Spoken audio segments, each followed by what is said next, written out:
Yeah, we about to go live. That's all right. As long as you ain't slow down. Act like you got them skate. Act like you got them skate.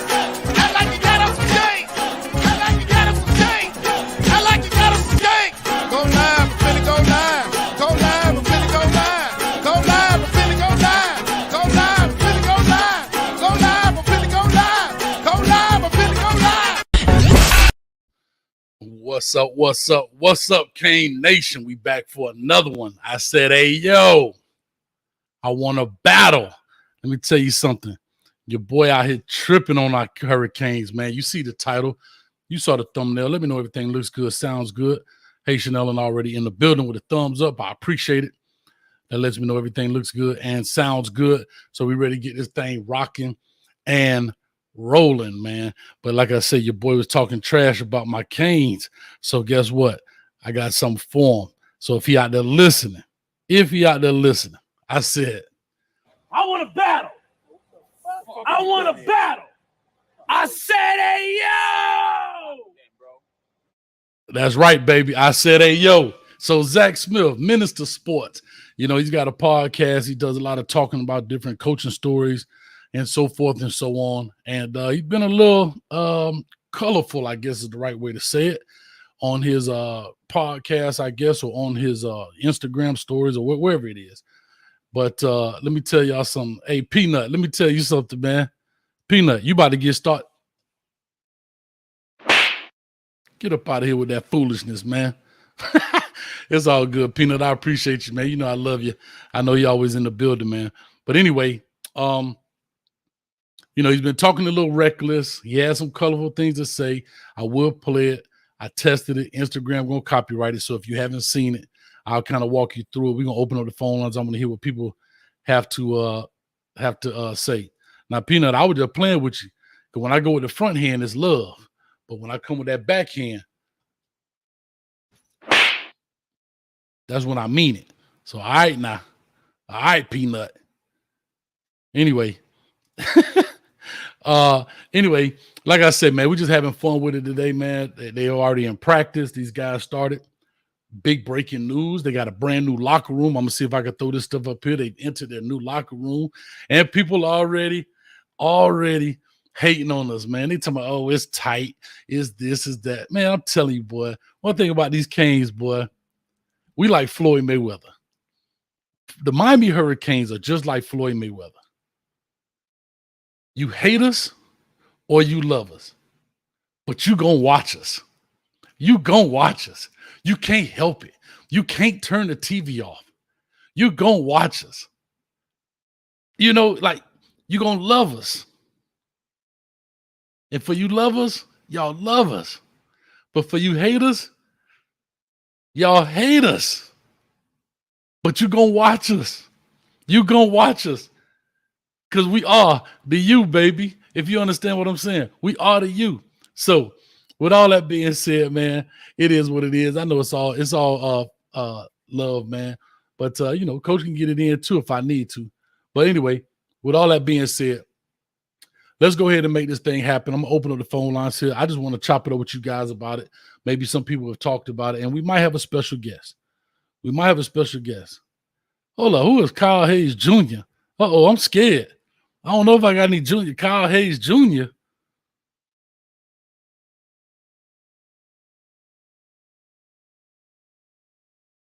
Huh? What?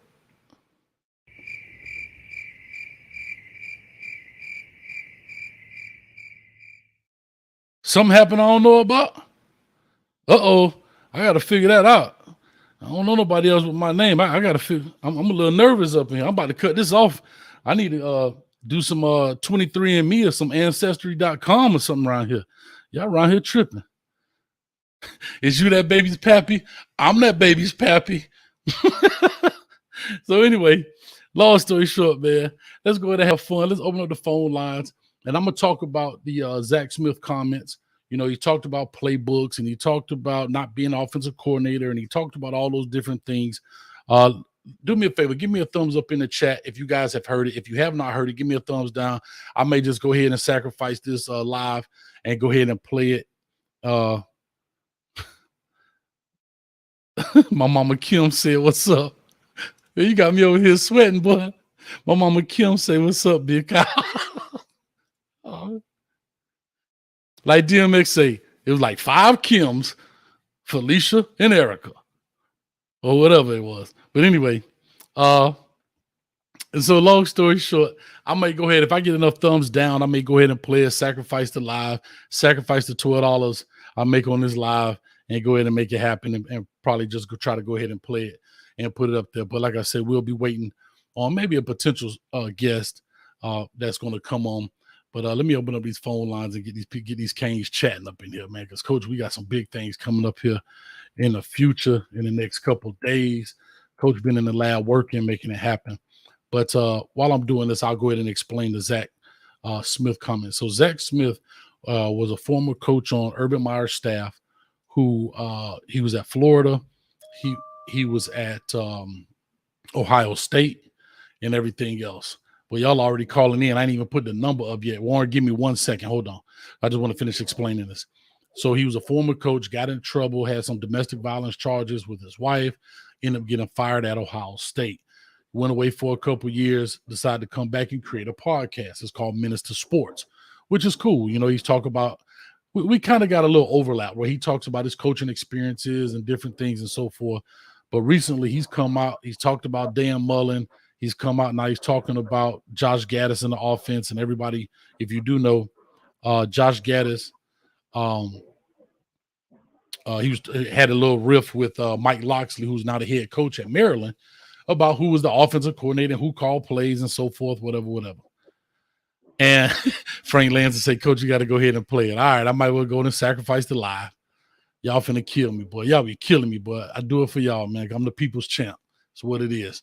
And so anyhow, he goes on, he makes this whole rant about about Josh Gattis and him saying his playbook and so forth and so on, and how he studied them when he was at Ohio State.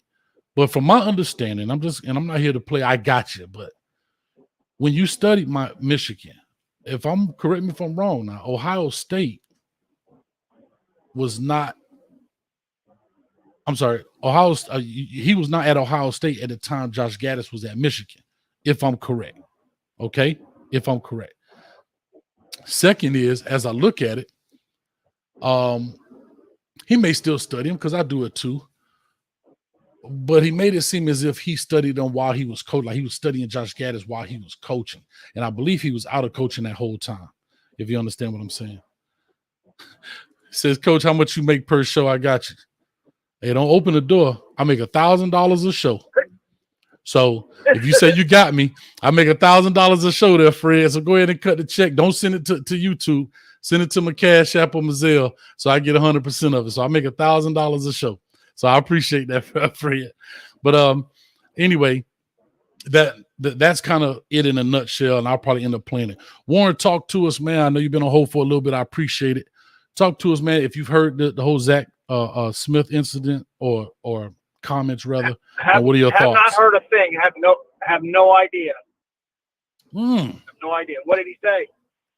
Well, I just finished explaining. He went on and talked about Josh Gattis and not being a play caller, and he had some colorful language in there. I know it's a family show, but I may play it with the disclaimer in the front part of it because I want people to hear it in context. And he talked about Josh Gattis sleeping with a player's wife, a recruit's mom, and everything else. So it's a bunch of stuff this guy put out there, man. So I may go ahead and play it, and I may kind of dissect it a little bit. And while Little said, "You ain't missing nothing, Warren." Yeah, it is what it is. But like I say, we'll make it happen. Let me see if I can go ahead and try and pull this up. But yeah, Warren, so talk to us, man. Are you excited about practice? They in day 2. They got new locker rooms, the whole 9 yards. There's a different vibe. I've watched about 10 or so videos. I watched one of T2Y's where he was listening. You could just see a difference in the guys with their, I don't know what the word is, their enthusiasm, their, what do you call it, a want to? Yeah, they have want to. They just seem more optimistic and excited about going into what they're going into. you know, and granted, they're not facing Alabama right out the gate like they did last year, and I get that. But nonetheless, just the overall, and you know, and listening to the coaches, I listened to, was it Jamel Adai, Kevin Steele, what's the offensive coordinator? You just mentioned him. Josh Gattis. What's it? Josh Gattis, and then Mario, and then the dude with the mustache, the 50s mustache, or whatever that dude is, the cartoon dude. Yeah, Coach I Phil. listened to all of them, and they're all talking about the same thing. They're basically all just saying the same thing: push, push, push, push, push. And they're reconditioning these kids. They're physically and mentally. So I'm totally excited for what's going to come down the pike. I don't care what happens, one way or another. I'm not worried about it. Plus, with it, you know, they're already in the 7 or 8 in the 2023 recruiting class with that kid from Georgia now. Listen, I'm excited. What Mario's doing down there, what Alonzo's doing down there with Ed Reed, all the pro staff, you know, the former Canes, everybody. If you listen to all of them, they're genuinely excited. Eric Winston talked about how he was excited. Brett Romberg has said how he's excited. All these guys, you never heard this under Manny Diaz. You heard an inkling of it with Mark Richt. You don't hear it that much with Manny Diaz, but now everybody's coming out. They can see it because they know that they know what Mario's bringing and what Alonzo's bringing, and I'm just damn excited. I heard that. He said he's giddy. So, well, Warren, I appreciate it, man. I got my little guest in the back, man. We're gonna talk a little bit. He back there hanging out, so he should be up in a minute after I finish with the guest. We'll go ahead and I have it up here. I got to kind of search through to that part where it is. You gotta play that thing. I'll send you the $12. No. It's $1,012 now. That's what it was. You said 12. You asked that dude asked open-ended questions. So, I love it, man. Anyways, all right, man. I'll be in touch, buddy. I appreciate it, man. All right, real good, man. So we got our guest in the back. You know, time is near. We're gonna find out what's up. So, guys, hold on with the phone calls. I don't really want to close the app if I don't have to, but let me go ahead and pull him in right now. Let's see if we can chop it up with the young man and see what it's all about. Talk to us, man. What's up with you, man? We got Cedric Baxter in the building, man. What's up? Man? I'm chilling. You good? Yeah, I'm chilling. You chilling, huh? Yeah. I love it. So listen, we got you here in the building. We got 254 people right now. We just kicked this thing off. So guys, go ahead and hit the like button, hit the subscribe button. We got the number 4 overall running back in the country according to the 247 consensus, but a number 1 on a lot of people's list, including mine. I have to tell you, to be honest with you. Appreciate that. Yeah, man. Real quick before I get started, let me give some love to a donation we had. All right. Han Yolo, appreciate it for the $20. He said, for the people's champ, appreciate it. Smith's boy play ball in my boys league. Talked to him about a week ago. He's a weird vibe to him. Yeah, man. Hey, it's a little bit different, man. You know, when you deal with sports and entertainment, you got to be able to deal with all kind of foolishness, man. The people in here giving you love, man. They're giving you love in here, man. Say it to the you. It's going down, bro. What's happening? So let's talk, man. CJ, you know, we've been around. You here in Orlando like I'm in Orlando, man. I've known you for quite some time when you was playing Pop Warner. So I've known you and your family for quite some time, man. Right. How is this whole thing? And I'm not going to get too deep in those type of questions because I'm going to let you explain why in a second. But and the thing is, the fans didn't know you were coming on, so that's kind of a shock. Yeah. So you've narrowed your schools down to 4 schools. You got basically Florida, Texas A&M, Texas, and of course my beloved Miami Hurricanes on the top 4, man. You're going to make your commitment on August 10th. Is that correct? Yes, sir. All right. So let the people know, because, you know, we like to do commitment shows and we like to do all that kind of stuff. We want to know, where are you going to be committing? Is it Instagram? Talk to me. With you. With who? We're going live with you. With who? With me? Come on, man. Come on, man. We got commit to the commit hashtag commit with coach. Let's get it. Cedric Baxter committing live on the channel here. So check it out August 10th. All right. I'm dropping this video. We're going to post all that stuff on Twitter and all the stuff in the link. So y'all don't beat us to it. But we finna make it live. It's gonna be a movie. In the words of DJ Khaled, another one. Another one. CJ, we going live, man, from Edgewater High School, right there in the auditorium. So it's open invitation to anybody want to come. You're more than welcome. Doors open at 6:30. Doors opening at 6:30, man, at Orlando, Edgewater High School. You have to Google the address. Coach can't tell you the address. I just know how to get there. But yeah, go check it out, man. August 10th. And actually, that's the first day of school, man. That's the first day of school. Huh? I said, yeah, it is. I wish it wasn't, but it is what it is. It is, but there's a reason, and we're gonna discuss that on the commitment show. We don't give a lot out, but there's a reason why you're doing it on that particular day. Let's kind of go back and let's talk about, you guys have already kicked off practice and everything like that. How does it feel being a senior, going into your senior year? Being in that program for 4 years with Coach Duke, who's done a great job. How does it feel now kicking off your first fall practice of your senior year? It was great actually. I love the team this year. We're gonna be real young, all across the board. But overall, it's great. My main two things, my senior, I want to have fun, and I just want to win. Those like my main two things. I got you. Now, as I look through your career, I know you guys went to the state championship your 10th grade year and your 9th grade year. Yes, sir.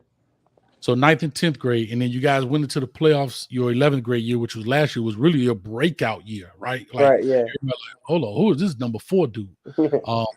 And so that was what the second round you guys went to, right? Right. Okay, so that was good. So of course the goal is to do what now? Go back what? Go, not just go, win the state title. Man, come on, that's what I'm talking about, man. Win the state title, baby. You know what I mean? Edgewater's been good for a while, way back with the Gerke family and the Gerke coaches. They had 3 years where they went in a row. Coach Duke comes back, gets them in there with guys like yourself and other great players, man.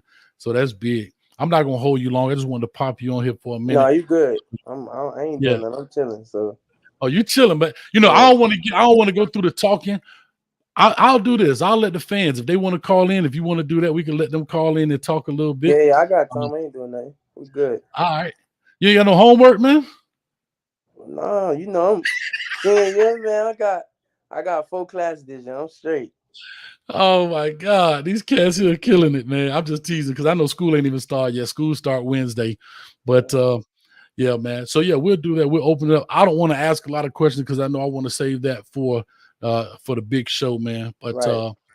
But with all that being said, I'll let the fans open up. I know you spend a lot of times in some of these spaces. These Twitter spaces come on, man, and you don't have a problem talking to people, and that's a great attribute when it comes to a player, man, being able to articulate himself and answer questions and to the fans. So I'm going to go ahead and throw the phone number up here right now. Let me see here. 321-328-8235. You can see it right here over the microphone. It might be a little bit small, but, Coach working on it. Most of y'all already got it in your speed dial.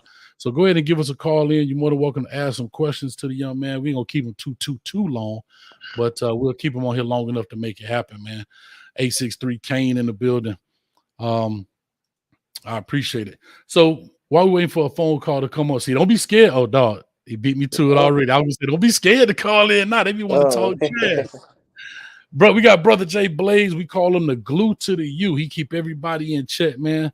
Brother Jay Blaze, you on the line with CJ Baxter. Talk to us. Yes, sir. From DC. From DC. Yes, sir. Say, can you hear him? Say it. Can you hear him? Just a little bit. You got to speak up a little bit, Blaze. Can you hear me?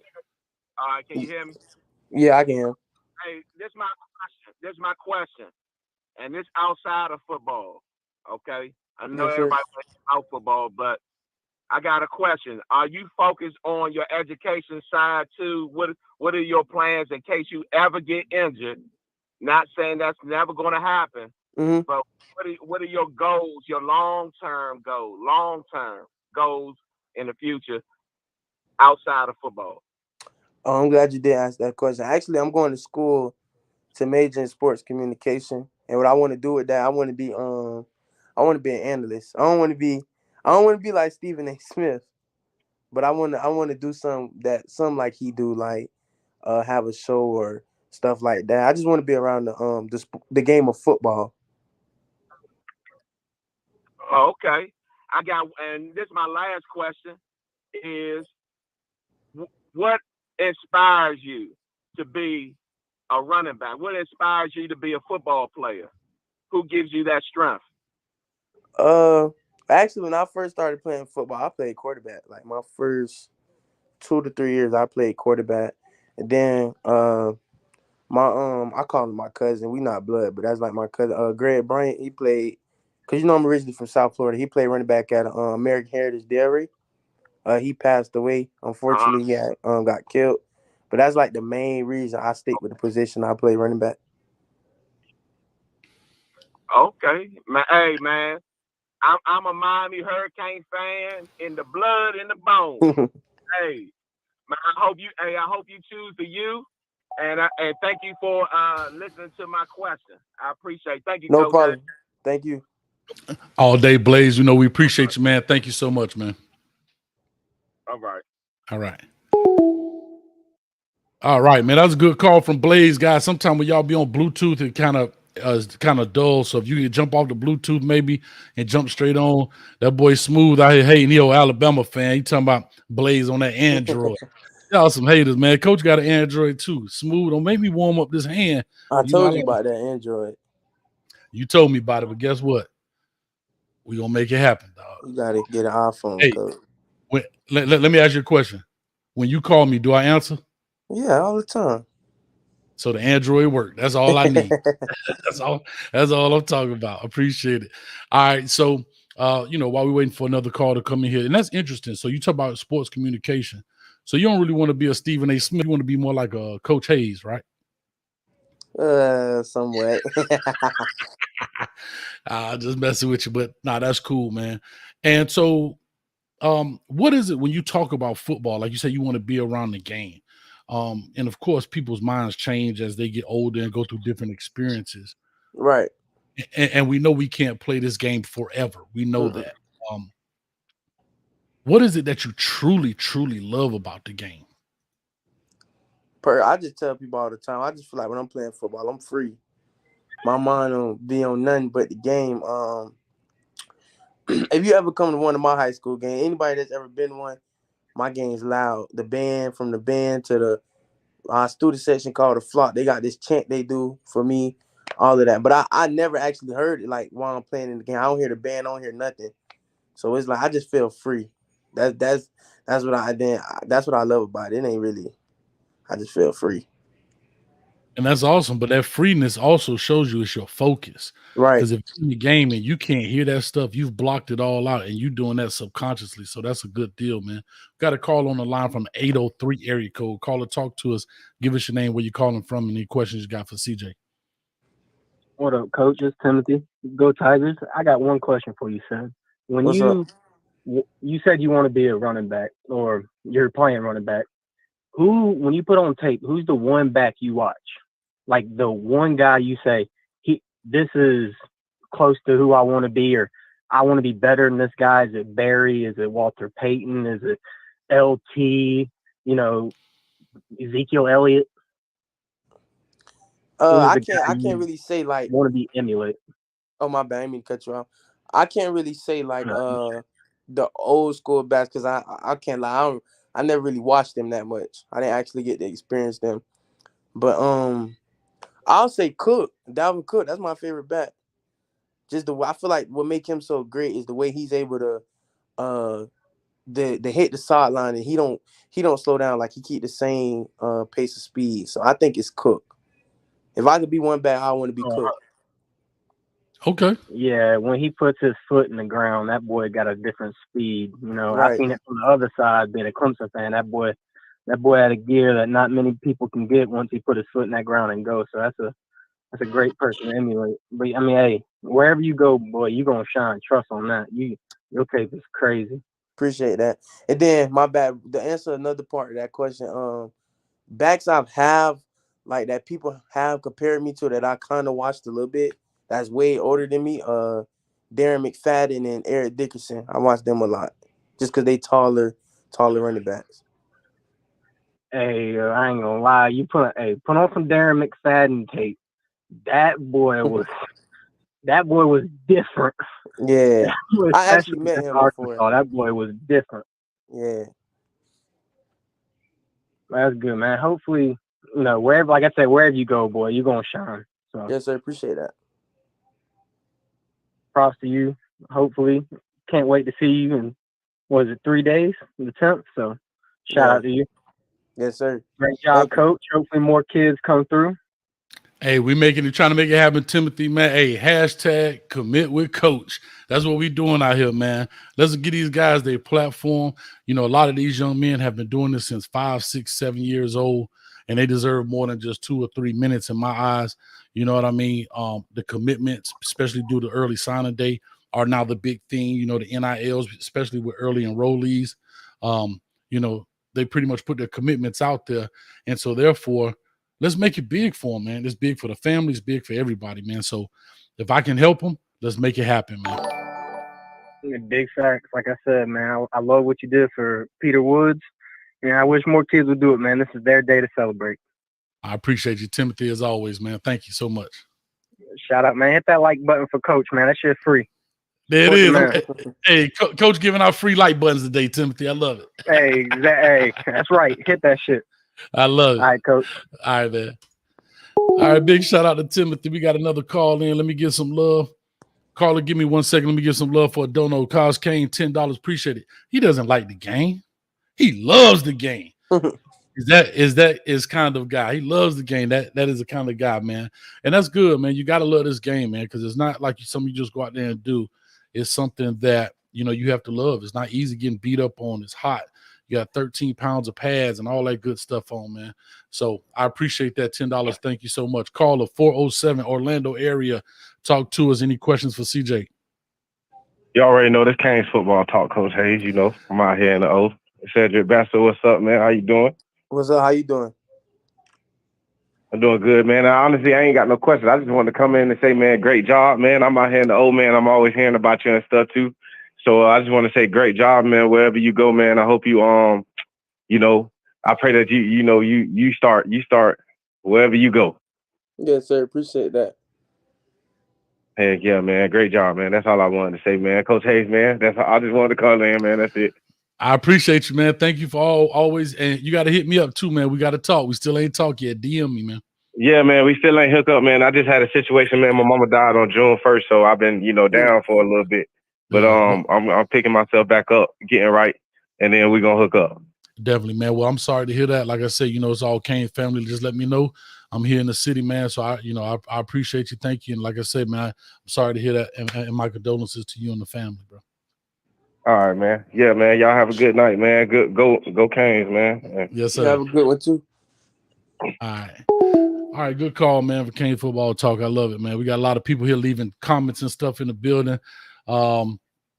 And one thing I like about this show, I have to be honest with you, right? It's a Kane show, but we always have a bunch of different fan bases. Timothy from Clemson called in. I'm waiting for Smooth. I'm waiting for that Alabama Smooth to call in because he be talking reckless to your boy, CJ. He be talking reckless to me, man. I be having to give him one. But that's my boy, man. But anyway, so real quick, we talked about that. Talk about being an early enrollee. Will you be an early enrollee to the school you choose? Oh, yeah, definitely. I actually leave a little earlier.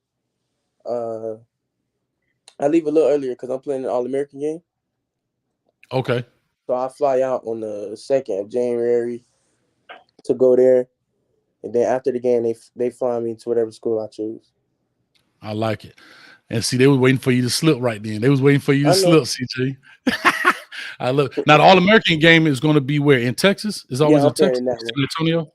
I got you. I'm playing in that one because, like I was saying earlier, Greg Bryant, he played in that one. Mm-hmm. And yeah, I'm playing. That's the same one he played in, so that's why I'm playing in it. I love it. We got a 954 area code calling in right now. That's in that Broward County area. Call or talk to us. Hey, what's good, Coach, man? Hey, this is I normally log in as Fort Knox. Okay. I still have my Fort Lauderdale number, but I stay from Birmingham right now. Okay. But, I got a question for Seb, man. Hey, props to you, man. One of the best backs I've seen in a minute. When you're going through this process, when you're going from one school to the other, and we hear the political answer, but what is one of the biggest things that these schools, I don't want to say have to offer, but that when you go there is the pow factor. What is it that you go there and you say, this is what I need? Is it the competition room, you know, from the other running backs there, or is it immediate playing time? What is it that y'all go to and you say, this is it? I feel like anybody going through that goes through the process, you should want to look at how many players are in the room, of course, because you don't want to go to a room that's like crowded. Because at the end of the day, you're going to have people that's been there longer than you, all of that. But me personally, I look at that. I look at the coach, the position coach, how much is he developed. And then a lot of people be like, the school has had this running back, that running back. Like people say Miami had Willis McGahee and Frank and all of those. And then like all these other schools, you know what I'm trying to say. But I look at the person that's calling the plays and the backs that they had in their system when they was at previous schools and stuff like that. So look at all of that. That's cool. Hey, and make sure whatever you do, that when you go out there and you announce, shout out Coach Hayes when you announce. Oh yeah, I got to. I appreciate it, man. Thank you, loud Port Knox, man. I thank you, man. But he gonna do it live. I don't know if you missed it, but he doing it live right here on the channel, exclusive. If you want to see it, you got to. I heard that. What he said is on the 10th. On the 10th, yeah. All right, cool, man. I'll be in there. I appreciate it. I'll be good. Yeah. All right, real quick. Oh, we got a call right here. We got another call calling in. People asking what's the number. I have it right here, as well as it's scrolling at the bottom of the screen, 321-328-8235. All right, appreciate it. Call to talk to us, 256 area code. What's your question for CJ? What's up, Coach? This smooth. Roll Tide, Coach. You know how. Hold up. Who is this? Who is this? This smooth, Coach. Get out of here with that smooth. You know I had to check that chin right quick. What's up with you, baby? What's up, man? What's up, Cedric Baxter? How you doing, man? I'm good, and yourself? Man, I'm doing good, doing well, man. The question I got for you, what would you say is the best advice you ever gotten, and what would be the best advice you could give somebody in your coming up as a top prospect or just a young kid who playing football and want to live out their dreams? The advice I give anybody that's playing football want to live out the dream, you got to work. Shoot, work. It's gonna be days. It's gonna be days you don't want to get out of bed. You just gonna be days you don't want to get out of bed. It's gonna be days where you do get there and you don't feel like working. So you gotta find another part in your body that's gonna make you want to do it even when you don't want to. And then I'll say the best advice I got was probably just that is my process. I'm the one that got to live out. I'm the one that got to go to the school. I'm the one that got to live there. I'm the one that got to be coached by these coaches, all of that. I say that's like one of the best things I got. And then Saban told me when he came down to my school, he was just like, that's the one. He the one who told me that. Like, he was just like, you're the one that got to do this. So do what's best for you. Man, that's real. That's some good advice, man. I appreciate you answering that question for me. Hey, Coach Hayes, that's my guy, man. I really appreciate you, choosing his platform to announce on. I feel like, as a culture, that's something we need to do to, right. Yeah, lift each other. Like, one thing about it, like, it's going to be somebody to watch that announcement who going to come across Coach Hayes and love his content, love, hey, Coach Hayes, that's my boy, man. That's my guy, man. Like, so I really appreciate that. No problem. Appreciate it. Hey, what's up, man? I'm good, man. I'm sitting here. I was actually putting some lotion on my hand because I ain't want to hurt myself. I'm finna fire that skin up, bro. But I'm the mess with you, Smooth. You know I love you, man. I appreciate you, man, as always, man. Thank you for supporting, man. Yeah, man. I wish you the best, man. Take care. Thank you. Have a good one. All right. Thanks a lot. You too. Yes, sir. We got a lot of people calling in, man. That's good. Got a few more. We'll take a few more calls here because we're going to get on to the Josh Gattis offense. I know people want to call in. They probably like, Coach, forget that offense, man. We got one of the top running backs on this thing. We're trying to get him to the U by Wednesday. We need to talk to him some more. All right. Look at that. There we go, Mark Stamper. Coach Cedric is smart. Why doesn't other players come in on Coach Hayes' channel? Hey, we're going to get it going, baby. You know, when you first start off the race, everybody even. But Coach coming, I tell you, don't look in your rearview mirror, boy, because I'm coming. I'm telling you, I'm right behind you. Huh? These big networks, they're going to have to see you, boy. They're going to have to see us, CJ. Huh? Oh, yeah. I love it. All right, let's take a few more calls here. Here we go. We got a 614 area code. That's a Columbus, Ohio area. I know that area. Call or talk to us. Give us your name, where you're calling from, and any questions you have for CJ. Hey, Coach. Hey, Cedric. How you guys doing, man? Hey, this is Derek, man, from the 740 down here in Columbus. Okay. Got a Buckeye on the line. Unfortunately, we're not in his top school, but got to show the kids some love. Mm-hmm. So, hey, this is Han Yolo, by the way, as far as thank you, man. Han Yolo, yes, sir. Hey, yes, man, sir. hey, you have the best channel, man. Me and my boys sit back and watch. Actually, last call I kind of stole some of my thunder, but I thought, man, I just kind of switch it up a second. So, you know, me and my boy watch your channel so much. I thought I'd ask Cedric, man, like I got a boy getting ready to go through this process. He's a pretty good player. He's you know, coming up through the ranks right now. You know what I mean? Paying his dues as all must. But what would you give, man, a young player, you know, trying to be a next Cedric Baxter? You know, what's the best advice you could give to them? Oh, like I just said from the last class, not the class, my bad. The last call, work. Like there's gonna be times you don't want to. So work. I feel like that's the main thing, just working. And then once you do become the person you want to when it comes to receiving offers and talking to all these college coaches and going around the country, I feel like the main thing, you gotta stay humble. My mom always tell me that the same stuff God can give you, He can take it. So I feel like that's the main thing. Just stay humble once it do come. Hey, man. Hey, that's good advice. So what would you think is kind of one of the hidden sides of recruiting that like is a must? Like, is it creating your huddle page? Is it creating a brand? Like, what do you think one of those things that maybe a kid coming up doesn't know about that they need to know about? Yeah, huddle, of course, and then post as much as you can on Twitter. Honestly, I tell like my teammates I got at school, I tell them all the time, post everything from practice highlights to game highlights on huddle, and post it on Twitter. Tag as many coaches as possible. Shoot, you know, it don't matter. Just tag them. All right, man. I appreciate the advice, man. I just want to call in, Coach, man, give you some love, give the kids some love. Know that, you know, even though you don't have Buckeye on and you ain't a Buckeye yourself, we love you down here in Columbus, man. Yes, Man, thank you, man. Thank you, man. I appreciate it, man. Buckeyes have always shown Coach Hayes love, man. So thank you for that. I really appreciate it. All right, man. Have a good one. Bye. You too. Yes, sir. Have a good one. All right. Great call right there, man. Actually, it was a pretty good call. I know he was talking about he had a younger son going through this process. And it's interesting what you just said, CJ, about posting things on Twitter. It doesn't hurt, right? It can't hurt you. Tag these guys. If you're not a big name guy, right? If you hadn't been blessed to catch the eye of one of these large platforms like the 247 or Rivals or so forth and so on, then go ahead and you have to put yourself out there, right? And that's what it is, man. So I think that's excellent and great advice. And also when it comes to your huddle tape, I tell players all the time, if you're not the big time dude, these coaches not gonna watch your whole tape. You got to set it up.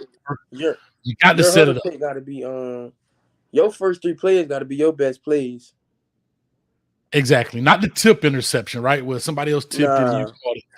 We want to see the plays, like I tell people, the first 5 to 10 plays, first 5 to 7 plays have to be plays that those coaches feel like they can't coach, right? Yeah, it shows your speed, it shows your effort, and it shows your strength. You can't coach those things. So talk to us, CJ. Like if you look at my tape, I made a punt return be my first one. That's right. I did something different. I made a punt return be my first one. And you know what? Speaking of that, before we get to the caller that's on the line, his tape is already done. and his WRE is premiering as soon as we hang up off here. It's already out, baby. It's already done. All I got to do is send it out there to the public. So his WRE is done. We're going to go ahead and post that as soon as we finish. And we're going to make it big. We're going to make it happen. And we're going to post the stuff on Twitter and give the links and everything like that too, where people can go and catch the link to see that, man. We're trying to at least have 20,000 in the chat, CJ. We're trying to break the internet. Oh, yeah. Trying to break the internet.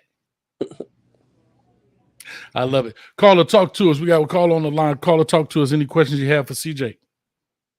Yes, I do. Hi. How you doing, young man? I'm good. And yourself?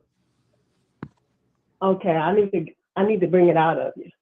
What did Mario promise you that even though Alabama told you, you got to bring it out of yourself? One thing I think Mario has never told you, you got to bring it out for yourself. He offered you where anything you need, there's someone to open the door. And Miami do have an elite education program just in case anything happens. Remember, Miami, it was in the top 5 of education. Now, I'm not comparing. I just want you to think about it. Because one thing about it, Miami is all about education first. And he's really going to roll with you to give you everything else you need. So remember, someone that's going to stand with you, not saying that you do it yourself. Yes, ma'am. Okay? Yes, ma'am. And I just really want you to know that what are you doing for your mother and your family? It's a stepping stone. Because Miami not saying, I want you to be that person. I want you to be that person. Miami's going to always focus on you to be the best that you want to be. Yes, ma'am. Congrats. Bye-bye. Thank you. Big shout out to Miss Wilcox in the building. We got to give her a round of applause. Listen, CJ, I know you don't know this. No, I don't. What happened? But Miss Wilcox is the mother of the channel.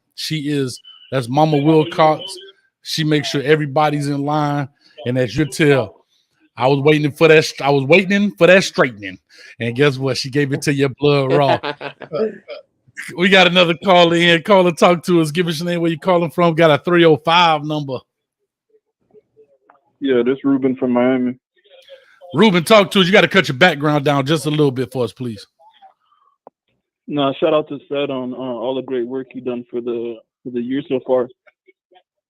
Thank you. Did you hear me, Coach? Yeah, I got you loud and clear. Go for it, buddy. Yeah, and I had 2 questions for Cedric. When you look at schools, how much do you pay attention to the O-line and how they perform? Shoot, I definitely pay attention to that. Actually, if you look at my schools, in the past, the reason I like Miami so much is that Cristobal is the O-line coach. So that's the reason I like Miami so much, because I look at that. And then, like, if you look in the past, I had Arkansas in my top schools for the longest. Coach Pittman was the O-line coach. Well, he is the O-line coach. So I do pay attention to that. Because the running back without O-line ain't nothing. So yeah, no, it's running back to a super dependent position. So I know that's important for you. And just my last question is, what was the hardest competition you faced up in Orlando so far, as far as schools like that you played against? Jones, of course. You know, Jones always good. I think that's the second best team behind, of course, Edgewater. And then the best player I played against is Damian Wilson that go to Venice. Come on, get out. Come on with it. Come on, CJ. My bad. I think I said his name right. I think it's Damon. My bad. I don't think it's Damon. But Damian Wilson that play at Venice. Yeah, Coach in love with his tape. He legit. Trust me, he legit. I had we had called a timeout, and we came out the timeout. We was finna run a tailback screen to his side. I told the coach, I was like, nah, he gonna read it. Cause the way he was coming the whole game, I was like, nah, he gonna read it. They still ran it. He stopped. I was like, I'm telling you, I know. Yeah, he a dog. I mean, hopefully I'm a diehard Cane, so hopefully we can see both y'all in the Miami jersey and y'all could just team up and smack the hell out of FSU. But regardless of wherever you go, wish you the best. Yes, sir. Appreciate it. All right. Thanks, All right, Coach. man. Thanks, Thank Coach you, Hayes. Ruben. Yes, sir. Hello? I guess he had something to say. I tell people all the time, Damian Wilson, a problem, boy. Yeah, He he a is. problem. Like for real. He the best. For real. The best defensive player I played against by far. Listen, I'm telling y'all, people don't realize that. Listen, 239 on the call right now. Talk to us. Caller, give us your name, where you calling from. Hey, what up, Coach Hayes? It's Keyshawn. What's up, Keyshawn? How you doing, brother? Good. How you doing? I just got one question for CJ. What's up? Obviously, a lot of us here is Canes fans, but what could you tell everybody about the recruitment process that makes it hard to choose like a school that you grew up liking as your dream school and other schools that, you never really thought could be in the lineup? But that's actually a great question. Anybody that know me, I grew up a Florida State fan. I'm a Florida State fan. I don't care. Y'all say what y'all want to say. I'm a Florida State fan. But I had to tell myself you gotta do what's best for you. Just because it's your dream school don't mean that it's the school for you. And then the hardest thing I would say is the hardest thing I faced with it was like last year, the end of December, like November, December. I thought I had like the schools I really knew, like, okay, it's out of these schools, like it's out of these schools. Then the coaches changes happened. So I feel like I had to restart my process again. So I feel like really when you're going through, you got to be patient about it. Like you just got to take it one day at a time. But I feel like that's the reason I'm committed, because I know with these 4 schools I'm pick, I feel like all the coaches sitting good. They all gonna have good seasons. So I feel like they gonna be there for a while. That's a great point. Any last things? No, that's it. I just wanted to get your point of view, because a lot of people want kids to come to Miami or because it's their school, but they don't realize, a lot of these recruits give up going to their, schools that they want to go to, right? To take an opportunity that's best for them. You feel me? Yeah, Gotcha. that's true. Appreciate My parents always tell me they don't care if I go to, I can't really say what I want to say, but they don't care if I go to a school in Wyoming. As long as I love it, then they love it. So I got you. Hey, listen, thanks, man. Listen, I'm gonna hit them with the side. So what your parents say is, I don't care if you go to Sidewalk University. yeah, If you my love dad it, they got love it. my dad I know he got it. another one. Yeah, I'll let him tell it to you. Oh, I already know what it is. Real quick, we got a call on the line, but I did want to say this one piece before we get this call in. And it's interesting you said that about coaches. A lot of players, especially when they're in the driver's seat of their recruitment. Okay, Carla, do me a favor, cut your background down just a little bit. When they're in the driver's seat of their recruitment, they have to look at coaches. And you said something great, right? You're a Florida State fan in that sense, but just because you're a fan of the school doesn't mean the school is for you. Right. And the second piece that I like about what you just said was you have to look at these coaches. And as I look at these 4 schools that you have, Coach Cristobal is just getting there. He's not going anywhere. Right? Coach Billy Napier just getting there. He's not going anywhere. We know Jimbo Fisher's not going anywhere, and Steve Sarkisian just getting there. He's not going anywhere. So that's a great thing to look at. A lot of guys get caught up with the logo, right? And what it is, but that's just brick and mortar. It's the people that run the logo. And so those are the things that people have to understand. So that's a great point. Carlo, we got 207. I'm not sure where that is. Give us your name, where you're calling from. And how y'all doing? I'm Carlos, man. CeeLo 79. CeeLo's, what's up with you, man? What's going on, man? What's going on? I'm just so excited, man. Just with what you're doing, with Miami doing. I see CB sitting up there, trying to figure out, when he gonna, make that decision. You know what I'm saying? So I'm really excited. CB, I wanted to ask you something. What's up? Do you know your history about Miami tailbacks? Definitely. If you had to pick one, what one would be like more your game, or what you would pattern your game after? I say probably. I actually never really watched Willis McGahee. I can't lie. I ain't never really watched him. Only 2 I really watched was Edge and Frank Gore. But out of them two, I'll say Edge. Edge, Yeah. listen, man, the U has so much for you, man. Like, we building it back the way it was before, way before we were winning those national championships. Before it's all said and done, young man, the U will have the most Hall of Famers in the NFL. I'm skipping. I'm just excited. I'm just excited. You know, Oh, just yeah. about the NFL. I'm so excited, man. But Cristobal, just to have someone that's been in that era where it was blood, sweat, and tears, it was all about football. It's all about trying to be the best person you can be as well. And what he's doing, he's being more relatable to a lot of these kids because this is where he's from. You know what I'm saying? So, man, come on to the U, man. Come on over to the real players, man. You know, we're gonna be swagging out there, man. It's gonna be just like when Sapp and Ray and them all in played. Man, and that you know about the 01 squad, right? I mean, I heard, you know. I was born in 05, so I don't really. Hold on, Carl. Hold on, Carl. This man said he was born in 05. He say, so I heard about 01. Hey, he say, I heard about it. Hey, listen, I heard about 01. You had, this is who you had starting the tailback. You had Porter starting the tailback. You had Frank Gore still. You had, I think Edge was riding the bench. You had Ed Reed starting out there. You had Sean Taylor riding the bench. Well, coming up special teams, he played special teams.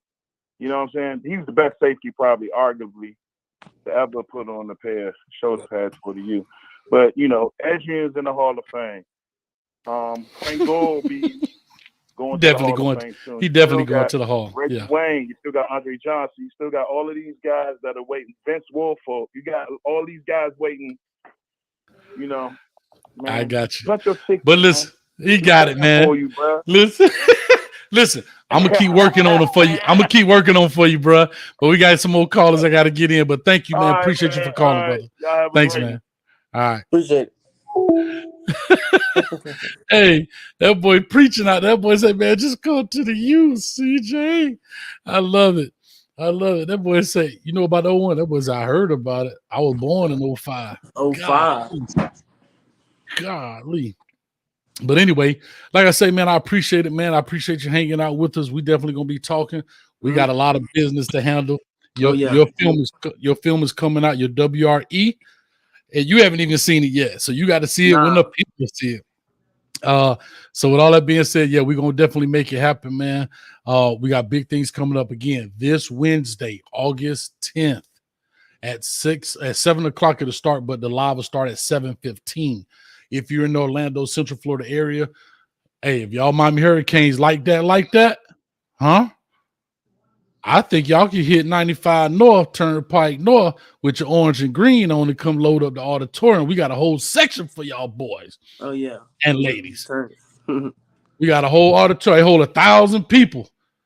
Huh? We might get Kodak Black to come in there and perform. Might have to. You know what I'm saying?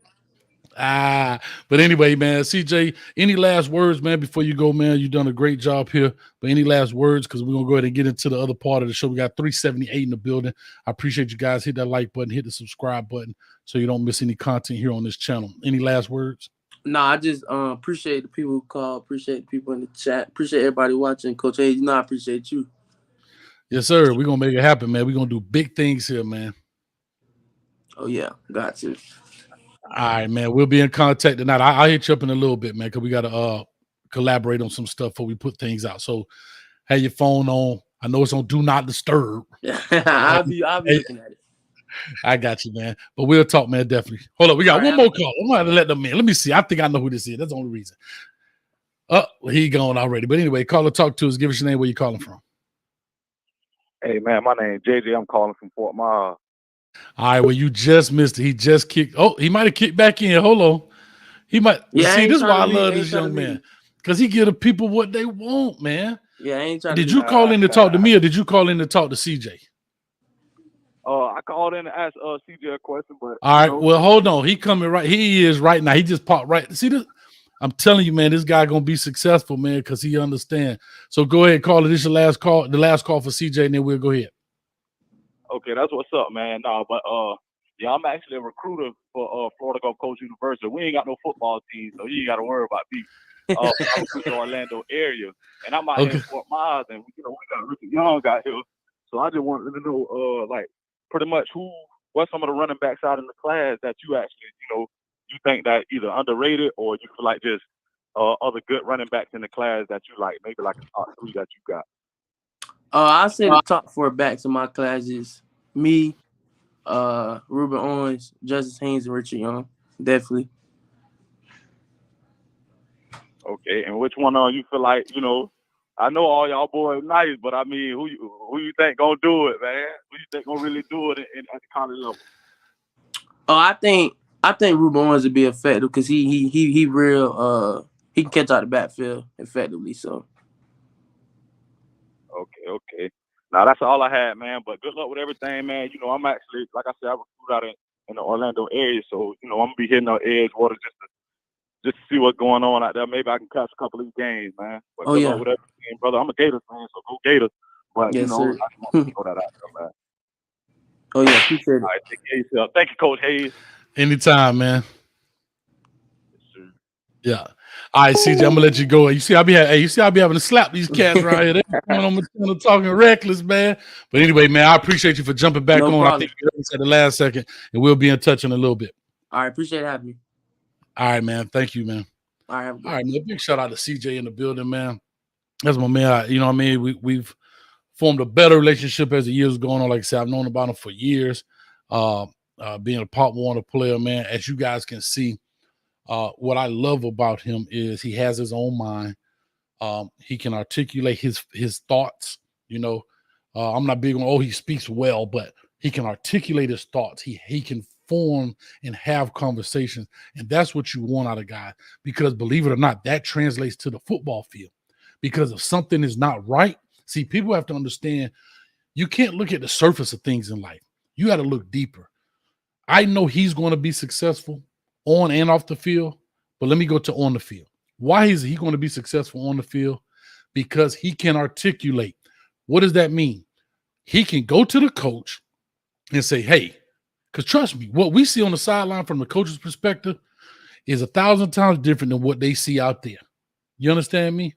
He can go to the coach and articulate, not in no braggadocious way or not in an idiot way, right? Hey, coach, listen. Hey, Coach Hayes, look, the guy's knifing inside. He's doing it, and he can articulate, and the coach can respect that conversation, that dialogue. Instead of a guy coming to the side, man, they killing us inside, man, call another play, dog. No, it doesn't work that way. He can get to the coach, have that conversation, and talk through the game. You got to have players like that. I'm telling you, and that's going to be big for him on the field. Off the field, it goes to show you right now what he's going to do when it comes to, he said he want to be sport communication. You can tell he's already working at it. He's doing a great job at it. I know his family. I know his parents. They do a great job with him, man. So hats off and shout out to the mom, man. So and father. So great job and the whole family as well. So big shout out to him, man. But anyway, I have this up here. We started off talking about Zach Smith. We're going to get back to it. We're going to talk about this. We could just write about 400 in the chat. Appreciate you guys. He brought up Damon Wilson. I need somebody to cut this video out where he said that and send it to Damon Wilson on his Twitter account or whatever. Email it. I don't care if you print it off, put it on a thumb drive, and go to his house and give it to him. I told y'all that boy could play, man. And when this dude told you the best player, that wasn't no setup. I'm telling you, that cat could play. Damon Wilson, a problem. A real problem. Damon Wilson is the problem and the solution. Huh? See, y'all want to know why I have to put subscribers only on this stuff? Is because of this kind of stuff right here. This foolishness up here about the dating thing. And it's not, oh, Lord, I didn't mean to put it up on the screen. It's not letting me block it. And see, these robots, and I know y'all talk about get these things, but these robots come in and they take over the doggone chat. So that's why I put up subscribers only can comment. So people, I've had people hate, coach, you only want to have, no, it's because of this idiotic stuff right here, man. But anyway,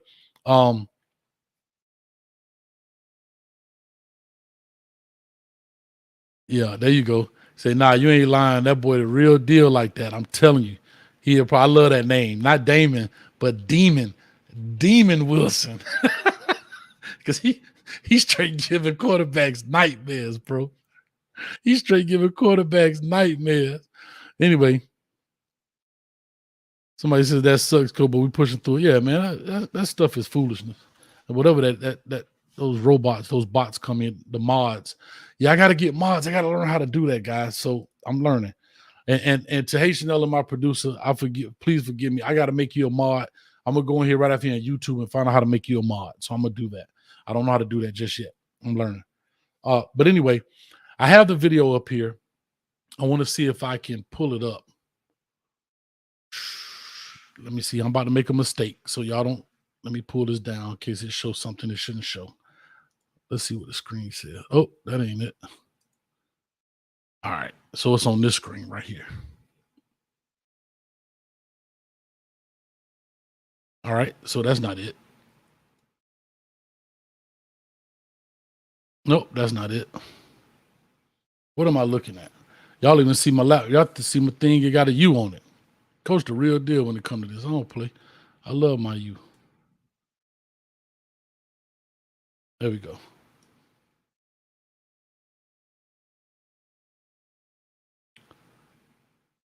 I got all type of stuff going on here, y'all. Y'all bear with me. All right, here we go.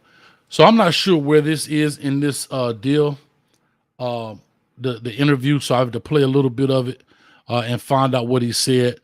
Disclaimer to those who have young kids, maybe watch. I know a lot of young kids watching it. There's some curse words on here. There's some sexual content. So if you want to have your kids leave, then please do so. But I think it's important that we play this due to the context of it. Welcome to Menace to Sports. This is Chris Drew. All right. Big energy. He slept with Recruitment. All right, here we go. Get that off of here. We live in a city now where there's a lot of uncertainty. Get that crap out of here, man. They're going to ban my dog on video, man. Golly. All right, I think this is the piece right here. All right, let's see here. Because the state of Texas is just, coaches need to shut the. All right, here we go. It's an out. So he's talking about, this is where he's talking about Josh Gattis using his Twitter account. So here we go. We're going to talk through this. I'll try and bleep some of the stuff or whatever, but I can't worry about it. All right, so let's get this going.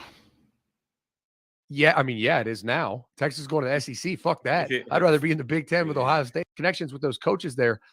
It's an outstanding. I mean, it's an outstanding job. So that's the one reason I might give him the nod or the edge. I'm going to ask you a list of things, but don't even need to do it. Do not even need to do it. Our favorite mom slayer, or maybe our second favorite mom slayer, now that Zach haters one, Josh Gattis, man. Oh, I was going to say he popped again, off on. We will reiterate my point from the beginning of the show. Coaches need to shut the fuck up. I mean, for me, I don't care. I almost commented on it, but I don't want to get into it on Twitter with this fucking guy. Like, I've watched every snap of Michigan football since I got hired at Ohio State in 2012. Every single snap. I studied them every year. Obviously, we played them. We studied them in the offseason. I got fired and started the show, and guess what? I watched every snap and studied them. Josh Gattis, his offense drastically changed last year. Dramatically. And for him to sit here and have the audacious claim that nothing changed. It's been the offense that he's been running. And then he had tried to throw like 2018 Bama in there. Like he had any control at Bama. This motherfucker didn't do shit at Bama, but I got to stop it every now and then so they don't copyright me. I need my $12. I know for a fact, I know several coaches there. I know Mike Loxley, the one that was actually designing the game plan, actually calling the plays, actually running the show. And so I've actually watched some of Josh Gattis' clinic stuff, and the guy knows football. Like he's learned these plays, but that was not his offense, right? That was, and if it was, he pivoted, he changed. All right, real quick, I want to talk about this. Let me go ahead and get back to my screen based on what he's talking about. So basically, what he's saying is, he talked about even when he was there at Ohio State, they studied him. Of course, that was their rival, the game. They play him last game of the season when Ohio State versus Michigan. Once he got fired, he said he still continued to watch all of that. All right. Here's the deal. That's cool. I'm gonna say this, and I said this before. Somebody said fair use. That don't work on YouTube. That might work on TV, but trust me, that fair use crap do not work on YouTube. Trust me. But anyway, and I'm gonna put a tweet out as soon as I get the copyright. I'm gonna show you how fast YouTube works. What I can agree with so far, what he said is coaches need to shut up. Why is that? The same advice that I gave to Peyton Kirkland about going back and forth on Twitter. You're doing nothing but opening yourself up to this right here. You're never going to win. You are one man with a phone versus a couple 100,000, a couple million people with their phone and nothing but time. You're never going to win that battle. So you got to stop Twitter beefing. As the words of Drake, Twitter fingers turn to trigger fingers. Cut it out. Well, I don't know why you're an offensive coordinator at a prestigious program, whether y'all like that or not. There's some fans here that's not going to agree with that, but whatever. You're still at the University of Miami as the offensive coordinator, just won the Broyles Award. And you're going back and forth because somebody said you didn't do.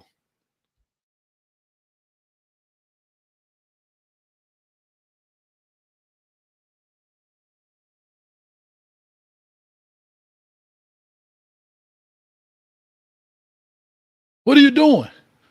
Stop. Put the phone down, bro. You're never going to win that battle.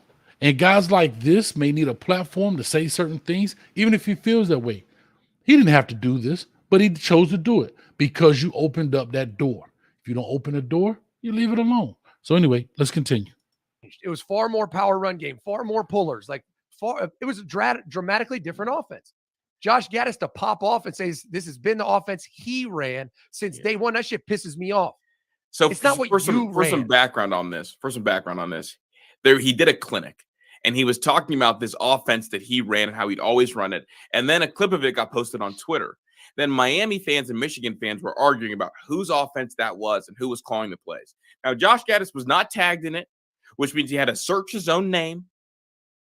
Man, y'all got to straighten me. I ain't changed the screen so y'all can see it. Sorry, guys. And find it himself and opted to go back and forth with a Miami fan about whose offense it was and who was calling plays and how it didn't change at all. It just had a little bit of flair, is what he said. So here's the problem, right? And here's where you know, right? It's like the guy that walks around talking about he pulls a bunch of shit, has a big dick and is great in bed. Like the guy that's out there spouting that bullshit, like it's all all right. So grow dick energy. Let's go back to this piece. So what he's saying is there is a lot of ego in coaching. There's a lot of guys who go to clinics. There are a lot of guys who work these clinics, and they're going to talk about what they did. That's how they get their guru stripes. I talk about it all the time. Coaches go to the clinics and they say they did this, and that. Okay. And a lot of high school coaches or other coaches try to go back to their programs and do exactly what Coach Saban said, or exactly what Coach Josh Gattis said, or exactly what Mario Cristobal says in the clinic. But unfortunately, there are very few people who created something new in this game, right? Like Dick LeBeau created the zone blitz, okay? We all have, off of that, created either our own variation of it or tweaked it or whatever. Here's where I differ in Zach Smith's comment. In its entirety, it's not your offense or defense. That is 100% correct. But what is yours is the nuances of the defense. What you decided to take and change a little bit. It's not exactly the same. Does that make sense? Hopefully that makes sense. We all had learned from previous experiences. We all learn from previous experiences. And we take those experiences and then we make them our own. You learn, you get some information from this person, right? And then it kind of trickles down and people come out with something new. Here's an example of it. RPOs. RPO is nothing but the option, except instead of you just fake the dive and pitch it, you fake it and now you throw it. That's the nuances of it. So technically speaking, have you created the option? No, the option was already created. You just changed it up a little bit. Instead of you reading the defensive end, you're now reading the what? Outside linebacker or the nickel guy based on how he works. The midline option. You break into the 3 technique. I mean, everybody comes up with different nuances, but the base of it is the same. And so where I agree with them is, yes, it may not be in its entirety your offense, but where I disagree is the nuances that you put into and the small things that you put into defenses to make subtle changes is your creation. It may be 10 different pieces from 10 different coaches, but it becomes yours. You understand? It's your recipe, for example, right? For example, potato salad. Somebody put raisins in a potato salad, still potato salad, but those raisins make it just a little bit different. And everybody don't like it.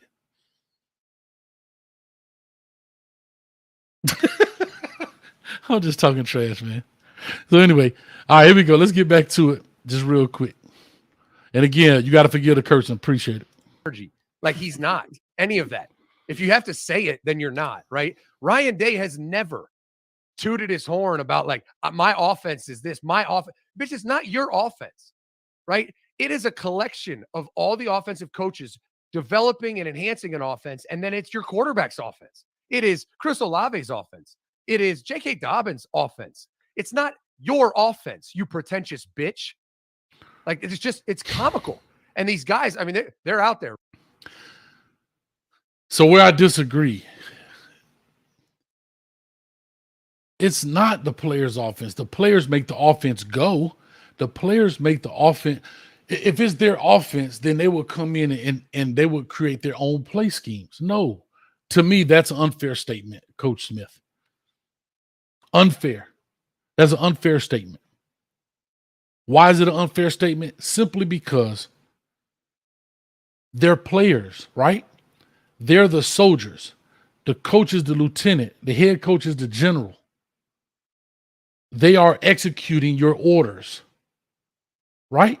They're executing. Now, if you want to make it a team thing and say, hey, this is all our offense, yes. But when you break it all down, these coaches are the decision makers when it comes to this, right? These guys are executing orders. It could, prime example, Manny Diaz, 4th and 14. The players executed the orders in which Manny Diaz gave. Just that simple. So I highly disagree with this point. Right? Then they sell their offense on DVD to high school coaches. It's like they're riding this selfish branding world where it's like, it is not your offense. It is a collection of people. Like, there's a lot of people making a lot of money meeting for 8 hours a day, developing the run game, the pass game, like the game plan. It is not just you. And when people say that, like, I've been running my offense, it's like, shut up. Now he's getting into semantics, right? It's my offense is this. Guess what? Those same guys who are helping to develop that game plan and run, when they get a head coach job or they get a coordinator job, guess what they're going to say? Guess what they're going to say? My offense, my defense, my special teams. That's what they're going to say because they were part of the collective. So you can't get caught up in the nuances. I just think he's trying to, he's just trying to pick a bone with something because he just doesn't like the guy. And to Coach Gattis's point, if you get on Twitter, you open yourself up to us, you got to take it on the chin. You've already lost me. I can already tell you're incompetent and it's not your offense because it's Ed Warner used to do that shit. Well, I'm the offensive coordinator. I call the plays. This is my offense. It's like, but in reality, like, no, it's not. No, you don't. And just because you scream it loud doesn't make it true. And to go on Twitter at a fan of your former fan base, like, that's just what feels weird to me. Because this is the same Josh Gattis that when all those rumors were swirling with, a receiver's mom. All right, that's neither here nor there. And that last point that the brother just made is exactly right. You're going back and forth with a fan. I would be very interested to find out what Coach Cristobal had. I would love to hear that conversation. Because one thing about Coach Cristobal that I know, he's going to protect the brand. The same way the NFL protects the shield, Coach Cristobal going to protect the U. And I know that conversation happened. I know that conversation had to be held. Like, what are you doing, bro? You're going back and forth with a school you're no longer even coaching at. What difference does it make? Do y'all really think? See, this is where I disagree with Zach Smith. Do y'all really think Coach Nick Saban created his own defense?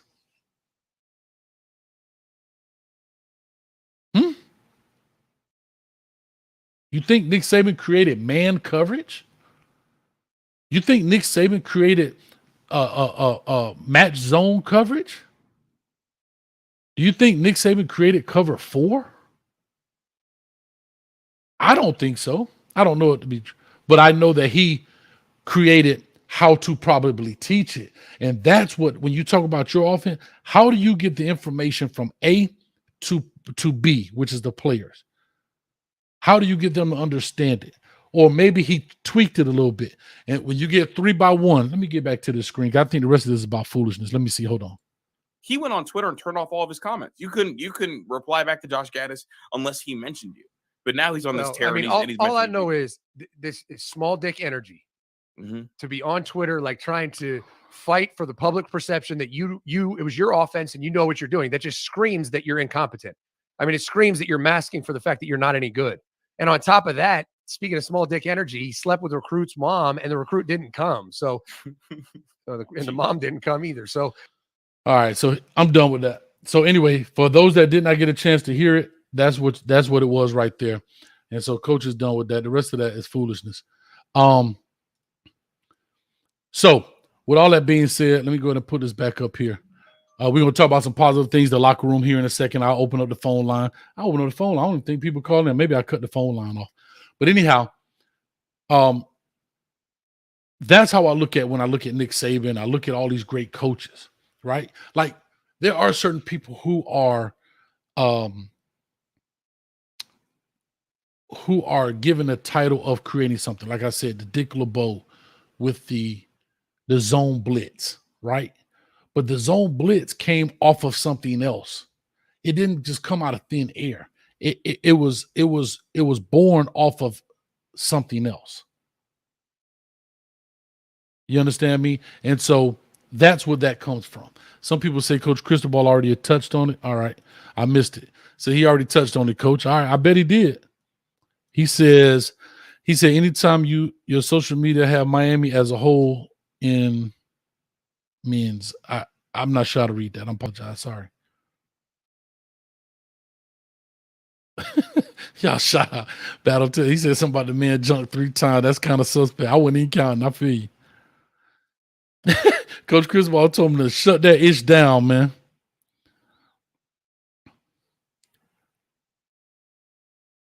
All right.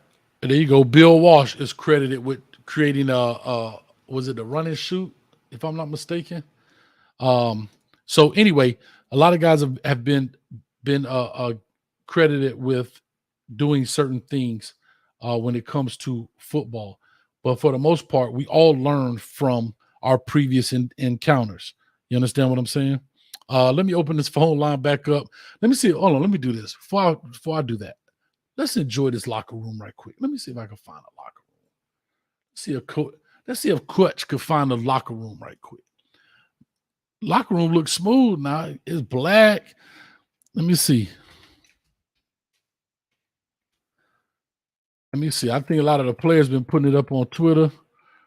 I got to go on Twitter and do this stuff because these cats here. Canes All Access. If Canes All Access hit me with a copyright, I'm be hot. I know it's y'all stuff, but we just celebrating y'all, man, so stop it. Oh, my bad. That was back in 2015. Brad Kaya was up there.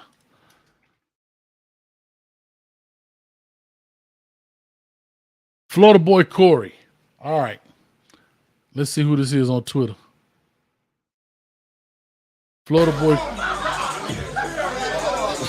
No boy loose.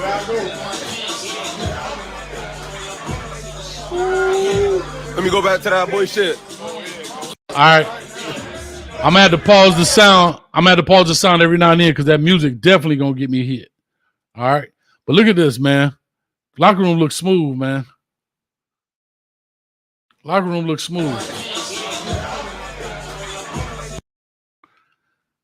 Stop moving around. There you go. Bro, what is you doing, bro? Man, what's up with our Canes, dog? We tripping. That's smooth right there now. Got their picture. Locker room smooth. It's already junky. Them boys already got it junky. Somebody said that's a temporary locker room.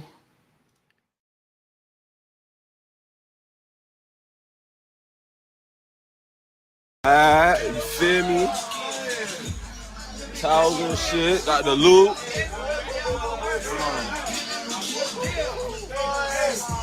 Hey, what a gear at? Them boys got the fresh black on orange on green. They looking smooth though. I ain't gonna lie to you, boy.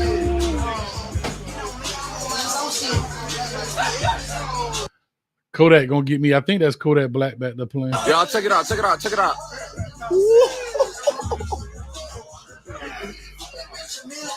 Gotta put this.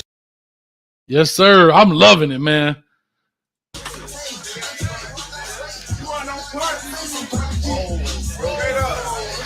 Hey, why you shit look like that, bro? I gotta say this much. Wesley Bassink sucks at a cameraman. I can tell you that much. This dude walking around like he got a GoPro strapped to his forehead. You got your bag? Yeah, I seen it. You got it? Take it with you. Oh, take it. It's your book bag. I'm coming back. All right.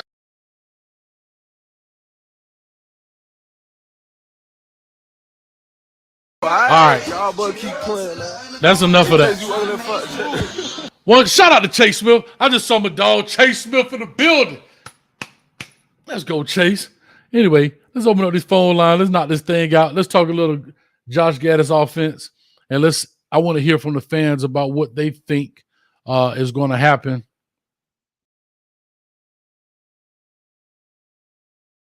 Anyway, I'm trying to see what that thing says. Somebody hit me on Twitter. Anyway, I want to see what Josh Gattis offense, what you guys think the offense is going to look like since it has been a question. It was a little bit different. Uh-oh. Somebody calling in. Anyway, that's pretty smooth, man. I like it. I like it a lot.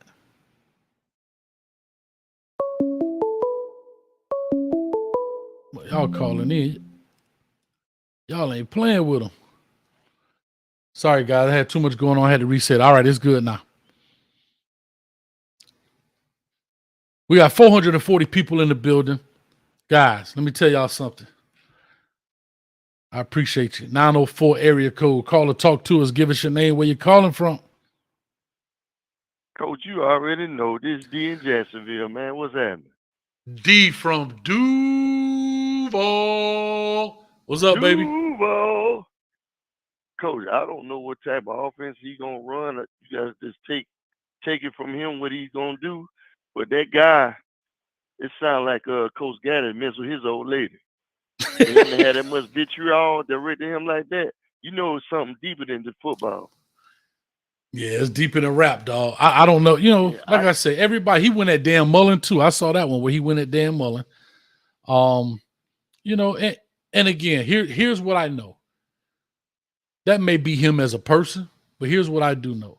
Some people do things to remain relevant, meaning to keep their name going, to keep stuff going, to get people to watch the videos. That stuff gets the algorithm going. Why do you think they have shows like Love and Hip Hop? Why do you think they have those shows? It's a lot of foolishness, and people love to see a train wreck. Yeah. But, you know, anytime Miami doing well, they're going to go after who they consider the weakest link. Can't find no chink in the armor with Cristobal, so they're going to go after some of his associate coaches or whatever, man. But that man got too much, attention for that buffoonery. And I see a lot of black coaches go through that foolishness too. Mm-hmm. Which is unfortunate, man. But he got too much airplay and wasted time on that foolishness, man. But I wouldn't be surprised, because he threw, real men don't even talk about another man's personal business like that. That's some gay sissy stuff there, man. But I guarantee you, for him to go out the way he did, he took his girl or messed with his girl or something. I guarantee you that. I mean, it probably, I don't know the situation. Why? I don't know their beef. I know that, he coached at Ohio State, but whatever. Yeah. What I don't like about it, D, is, but it's like anything else, right? And I have to say this, I'm a firm believer in cutting problems off at the root. If you got gangrene in your foot and you do nothing about it, it's going to get to you and it's going to kill you. You got to cut the foot off. The root of this whole problem is, I have to be very honest, Josh Gattis. He's too old to be on Twitter fussing with people. And he opened the door to this. He opened that door. Most of these coaches don't even run their own Twitter account. So I watched it. I subscribed to the podcast, and when he did that there, man, I said, man, I ain't watching this foolishness no more, because I couldn't believe it. Yeah, listen, I watched it too. I used to watch a lot. I'm like, I didn't even recognize him, to be honest. When he came out as Menace to Sports, I was like, man, this dude knows something. Like, he owned it. I didn't even recognize him as Zach Smith because he looks totally different. Yeah. He had a beard. He always had kind of low haircut, if not baldy, but he had a beard and all of that stuff. He shaved a lot of his face off, and he lost a lot of weight. And so I didn't even recognize him when I first used to watch it a lot. You know what I mean? Somebody said, Coach, he's only 38. Man, crazy. I know you said that sarcastically. He done had hard times. Yeah, not at 38. I know he only 38, but I know you saying that sarcastically, but come on. At 38, bro. Hey, Coach, the young brother on there right next to him now, I could see myself right now on the show with him. And you going off about this, that, whatever. But hold on. I'm a brother, and the coach a brother. You talking about him. Man, I had a win berserk on there. I was like, hold on, you can't talk about it. I can talk about it. You even talk about him like that. Yeah, but you know what though, D? A lot of people are in position. They're not going to do that. This guy, Zach Smith, is the name. I still don't know the brother's name. He may be somebody of real importance. I don't know his name, but that's just it. He's trying to get a name for himself to be on this podcast and probably branch off to do his own podcast. And unfortunately, it is what it is, man. Like I say, I don't even want to spend a lot of energy on it. I just wanted to talk about it because I want to use that to lead in to kind of what I wanted to talk about on this piece right here, man. So that'd be interesting. But man, other than that, you good to go? You keeping it rolling, man. Oh yeah, and we working on that to get you in street up here in the Ville for the thing. So we he told me something about it, man. We're gonna make it happen. We're gonna make it happen. Yes, sir. We're gonna make it happen. We're gonna make it happen, Coach. You be good, man, and keep it rolling. Thank you, brother. Appreciate you. All right. Take care, baby. Yes, sir. Big shout out to D from Duval up in here, man. That's my man's in them, as they say. That's my man's in them. But anyway, let me see here. Let me take a few more phone calls. Man, think about the show we had. Great show so far. Cedric Baxter comes on here. We're doing this commitment live. Let me put this on the screen. Let me go ahead and get that right. Coach Hayes got to get that part right. I got to get the thumbnail up here. Let me see if I can find the thumbnail up here. Got a folder with a bunch of his stuff in it. All right. Let me see here.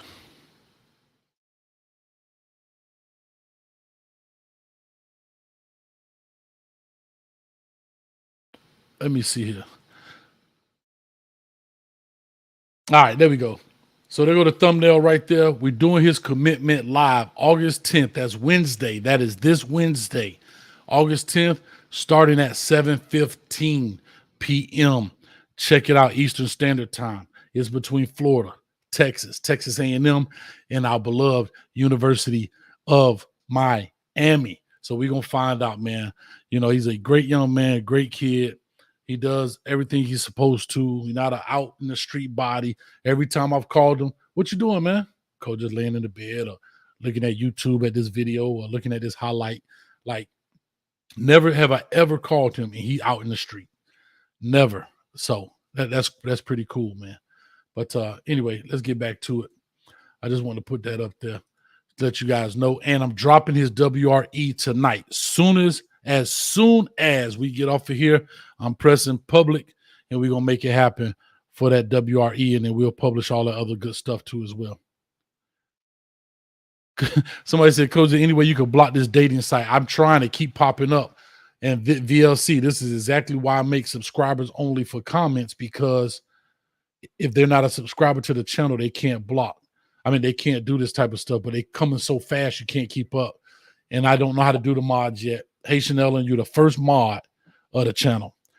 All right, I guess that's them for moderator. Anyway, 954 area code. Call or talk to us. Give us your name, where you calling from. Hey, what's up, Coach, man? Hey, it's Port Knox. I mean, I talked to the young man a little while ago. Yeah. Port Knox, what's up? Hey, what's good, bro? Hey, man.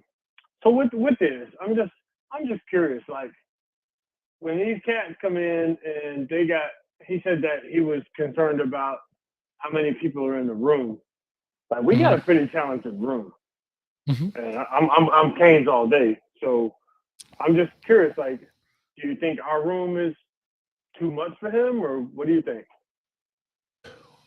I don't think that's the case. I think what he was saying was, and I've had conversations, what he was saying was you have to be smart and you have to look at depth charts, right? And I tell people this all the time. You start off with coaches. This is part of when I used to tell my players, when you're looking at schools, because these schools can be greedy. And I understand that. I totally understand it from the school perspective. You want to get as many players as you can. I always talk about it. We got to get these players. But on the player side of this, you have to look at what you're fighting against. See, people can say what they want to say, and I totally understand it. And you get in there, you got to compete, and you got to. I totally get that. But you have to remember, there's a time constraint on a lot of this stuff. There's not. See, people don't understand about recruiting. That's where the fandom comes in. You have to remember, you have to find a strategic point where you fit into the graduation, the aging out. When I say age out, meaning they've done their amount of years and they're ineligible. Guys may be leaving early. That's part of recruiting. That's all of that. That is no different than the average person who's trying to go up the corporate ladder. Would you go to a company? Let's just, and when I say you, I'm just speaking in general. With Port, when you go to a company and you have ambitions of becoming a supervisor, right? And you look and it's 10 people in front of you who's got 12 years or more experience. They got excellent ratings. They've done a great job at the company, and you're coming in fresh. No, or that's Google. Or you can go to Amazon and say, hey, they only got 3 guys there. No, I'm saying, right? These are 2 big companies, and you have Google, but they got 12 people in front of you with all of this, blah, blah, blah, blah, blah. Or you go to or you go to Amazon and you look at their, management position and you say, okay, they got 3 people. Where would you take your odds? No, I'm with you on that. But it's like, if you were to go to Coral Gables right now, and we got a stable, but at the end of this year, we may be losing 2 if Cheney and Knighton do their thing and decide to check out or whatever. But if you were to go somewhere else in Florida or Texas A&M or whatever else he's got, I mean, they got stables everywhere he's going to go. So if he was talking about having competition, that was the thing that kind of caught me. I was like, wait a minute, is he worried about going into a busy room, or is he worried about? I don't think that's what I'm going to tell you this. I don't think that's what he's worried about is competition. I think you're looking at the room. You're looking at it. You're looking at how many people are in that room. You understand? Yeah. Like, you're looking at it. It is competition. But I have to say this, and this is not to his point. I'm just speaking in general. You look at what's in that room, right? Like, you say to yourself, okay, out of the top 4 running backs, 2 of them went to Alabama. Think about that. Reuben Owens goes to LSU. Justice Haynes goes to Alabama. Richard Young goes to Alabama, and Cedric Baxter's left. He's the last of the top 4. But are those other 3 not going to dominate where they go? So why wouldn't he be confident enough to think that? We don't know that though. But we don't know that. Right.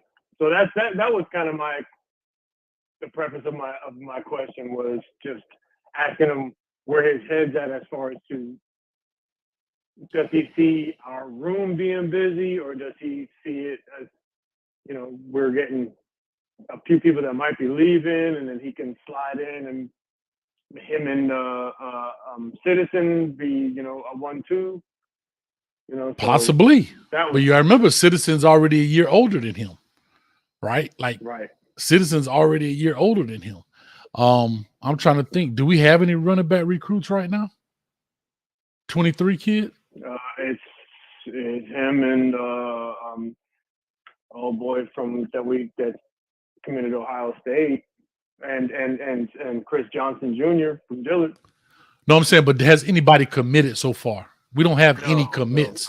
No, we don't have any running back commits for the class of 23 right now, right? No. Those are the big 3. Yeah, those are the big 3. And you know what, man? These players, man, sometimes that's part of it, but that may be 10% of why he's going to a school, or it may be 90%. You never know, man. You never know. But that's the only reason I asked the question. And when I asked the question, I said, I know you're going to give me the political answer, but. Well, I didn't get no. One thing about it, I don't try to give political answers, because that's one thing. Not you, him. Yeah, yeah. Yeah. So not you, no, for sure. I'm sorry for laughing. This boy Footballville. Hey, matter of fact, I need to talk to Footballville. I need you to call in right now, or I need you to, if you want the link, give me a thumbs up. I want to ask you a quick question, Footballville. I don't care if you're even on your phone. Hey, Coach Hayes, that boy better shout you out when he commits. Well, he doing it live on my show. So that's the shout out enough right there. If you think about it, that's big enough for me. Hey, whatever it takes. Click. Hey, baby, listen. I mean, and that's all love. And that goes to show you, we trying to do big things, but it also goes to show you that these players trust what we have to say. I mean, think about it. And they respect you. you. Yeah. Thank you, man. I appreciate it. Because Jordan Castile, the guy that went to Florida, the DB from right here, West Orange. I'm gonna tell you how it went down. I hit up his DB coach, Coach Mitch, to find out where he was committing about 6:00 that afternoon. No, maybe about 2:00 that afternoon. I just wanted to find out because I was going to do his thing. How we watch the guys commit. So it was nothing posted where he was going to do it. So I hey, Mitch, man, where the kid going to commit? Is it on Instagram? Is it 247? Whatever. So he I don't know. I got to find out. He called me back a couple hours later. And he tell Coach Hayes to call me. I called him. This is 6:00. He said, Coach, I could do it on your show. So from 6:00 that night, we went live at 10:30 that morning. We did it live. So I went and did the graphics. I got everything done. And that goes to show you, we want to make this big. # commit with coach. So we're going to make this thing big. Well, I'm all about it, man. I follow you all the time. I just hope it doesn't always work out like old boy that went to UCF last week. Bro, that was listen. He told you up the river, Jack. Bro, and that's the thing. Remember, he called in the night before. Remember that? He just happened to call in. I don't know if you wanted. He called in mistakenly thinking that was my phone number. And he called in and we happened to be live. And he was like, yeah, Coach, I'm going on Instagram. I'm looking on Instagram. And I'm going on 247. And he do it on Instagram. So it is what it is, man. Well, also, I posted it a couple times, that when it started going to Instagram thing, done these UCF guys, then they start putting Instagram monograms or whatever on their back instead of their last name. Yeah, they don't use the his was 55 problems, but I didn't know it had an underscore. So then I end up with some kind of reggaeton artist, and I don't know, it was Well, crazy. no, but Man. I'm talking about on their jerseys. Oh, at I heard UCF, that they yes, were, yes, yeah, UCF did that. Yes, yeah, yes, yes. That was smooth. I ain't gonna lie. yeah. That was smooth. That was smooth. I So like that. that's why when I heard him going to Instagram, I was like, oh, okay, he's conforming to that. So they're supposed to be going to the back of their jerseys being at whatever their name is or whatever their handle is. So Gotcha. that's kind of Well, where I was going with that. But anyway, man. All right, man. Have a good night, man. I'm gonna take too much of your time. nah, you good. Thanks a lot, man. I appreciate you. All right, man. Real quick. Thanks a lot. Real quick, man. Shout out to Miami Flow in the building. Said, what it do, coach? Y'all know Miami Flow come on right on after this. I believe he comes on 8:45 or 8:30. Let me know, Flow, what time you come on so we can go ahead and push people your way, man, because coach got to get off here. I got a lot of stuff to do. I got to be to work in the morning. I got WREs to edit. CJ Baxter's WRE is coming out right after I get off of this deal. And big shout out to Footballville. He tried my mama. Don't be trying my mama, dog. Coach Hayes' mama didn't even commit on his channel. Cedric must be love coach.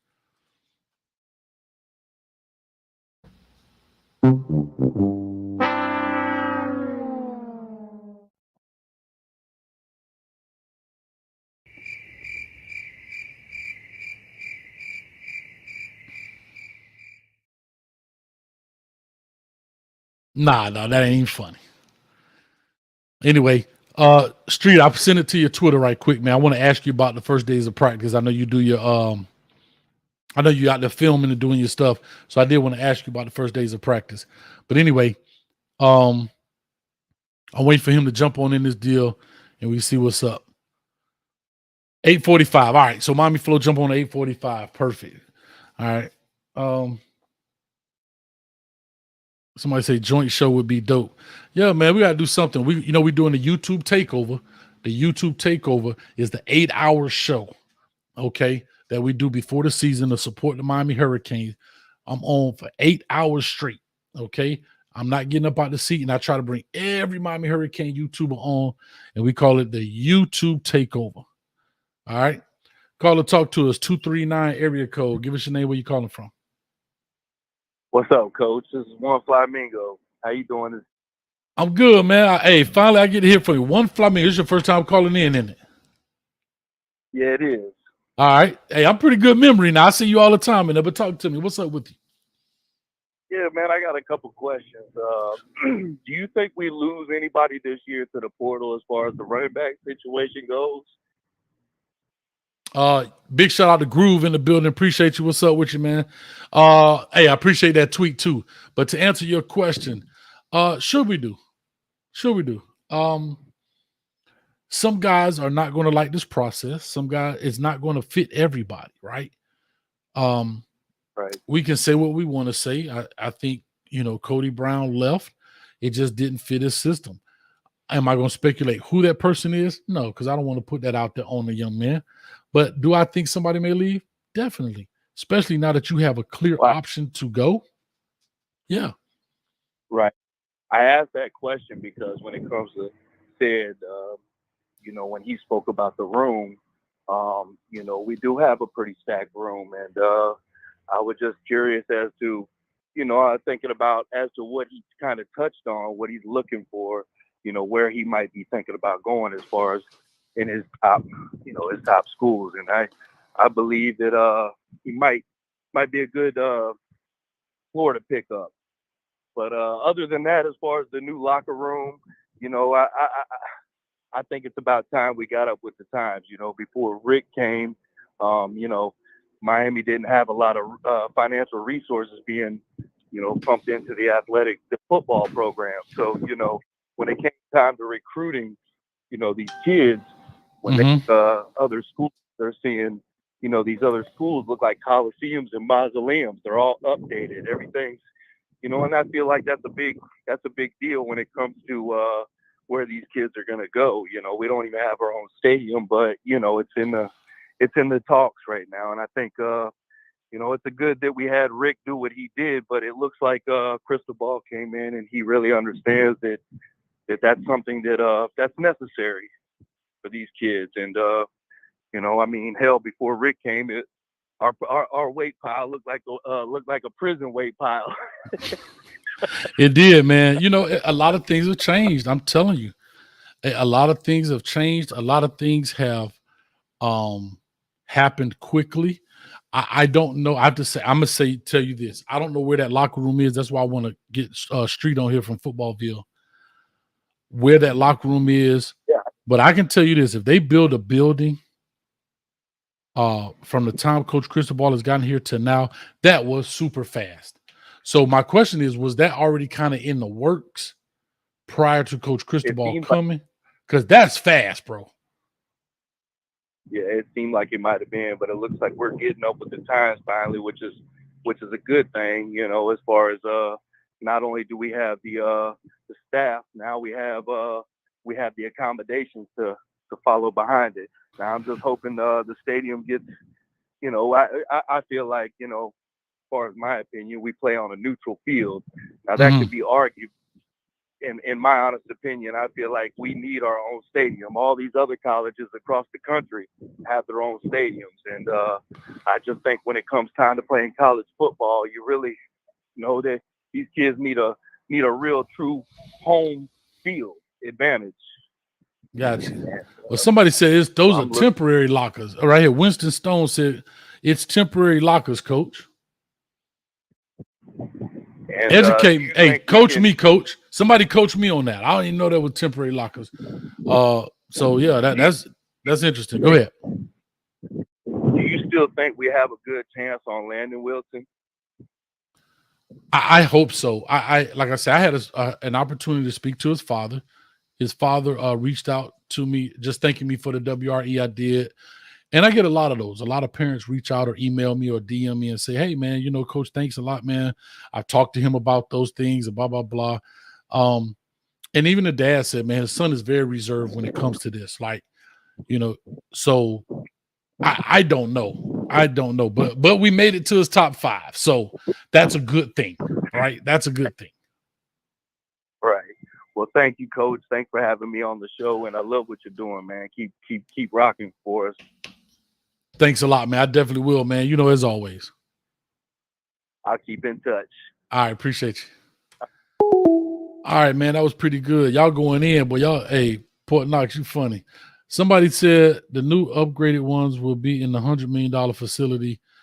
I can't keep up, man. So we got a bunch of new stuff for a temporary to put in $100 million one in a year. I love it. All right, Wholesome one in the building. Y'all go check out Wholesome. Hit that subscribe button for my man because he gives out that great quality content. Y'all go check my man out, especially on Mondays, man, at 8 o'clock, I believe. Yeah, 8 o'clock he comes on. So y'all go check out my man Wholesome One Holloway because he be going in, man. He says, yeah, the locker room that we have now is on the building we have for now. Over the next year, they'll all be building a new only football facility, and we'll be giving the old place to the other sports. Okay. All right. I'm loving it. Y'all excuse these dating site things on here. That's Footballville mama here tweeting. Y'all don't realize that's his old girl tweeting. She not really a bot. That's her tweeting. Them love dating sites. So anyway, we got my man in the building. I ain't gonna stay on here too long. He in the back. He in the front. We're gonna bring her on here only. And that boy Joseph Latham said that's her OnlyFans page.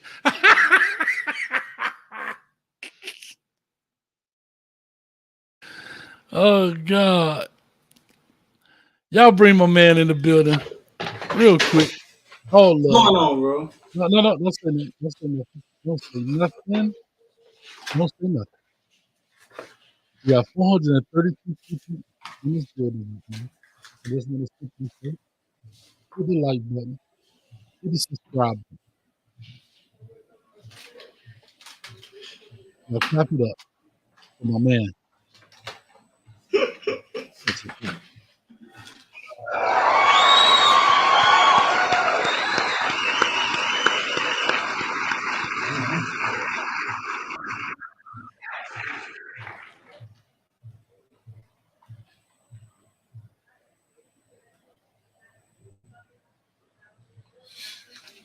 Where the music at, man? Can y'all hear me? Cause his sound was Hold on. going out. Every time you come on here, your mama step on the doggone cord. If it's the Ethernet cord, it's the sound cord, my junk go out. What's good, man? Is my sound good? It says I'm muffled. Am I muffled? You straight now. I'm good now? You was. Yeah. You was muffled. Straight now. Every time you come on here, Streety, you come on here, my stuff go out. But anyway, I wanted to come in with a great your mama joke. Thought you were gonna play some music, man. I was, but you came in kind of fast. I know, right? How did you click the button? Like you got a team over there or something. Yeah, no team. Your mama so big, she got a real horse on her polo shirt.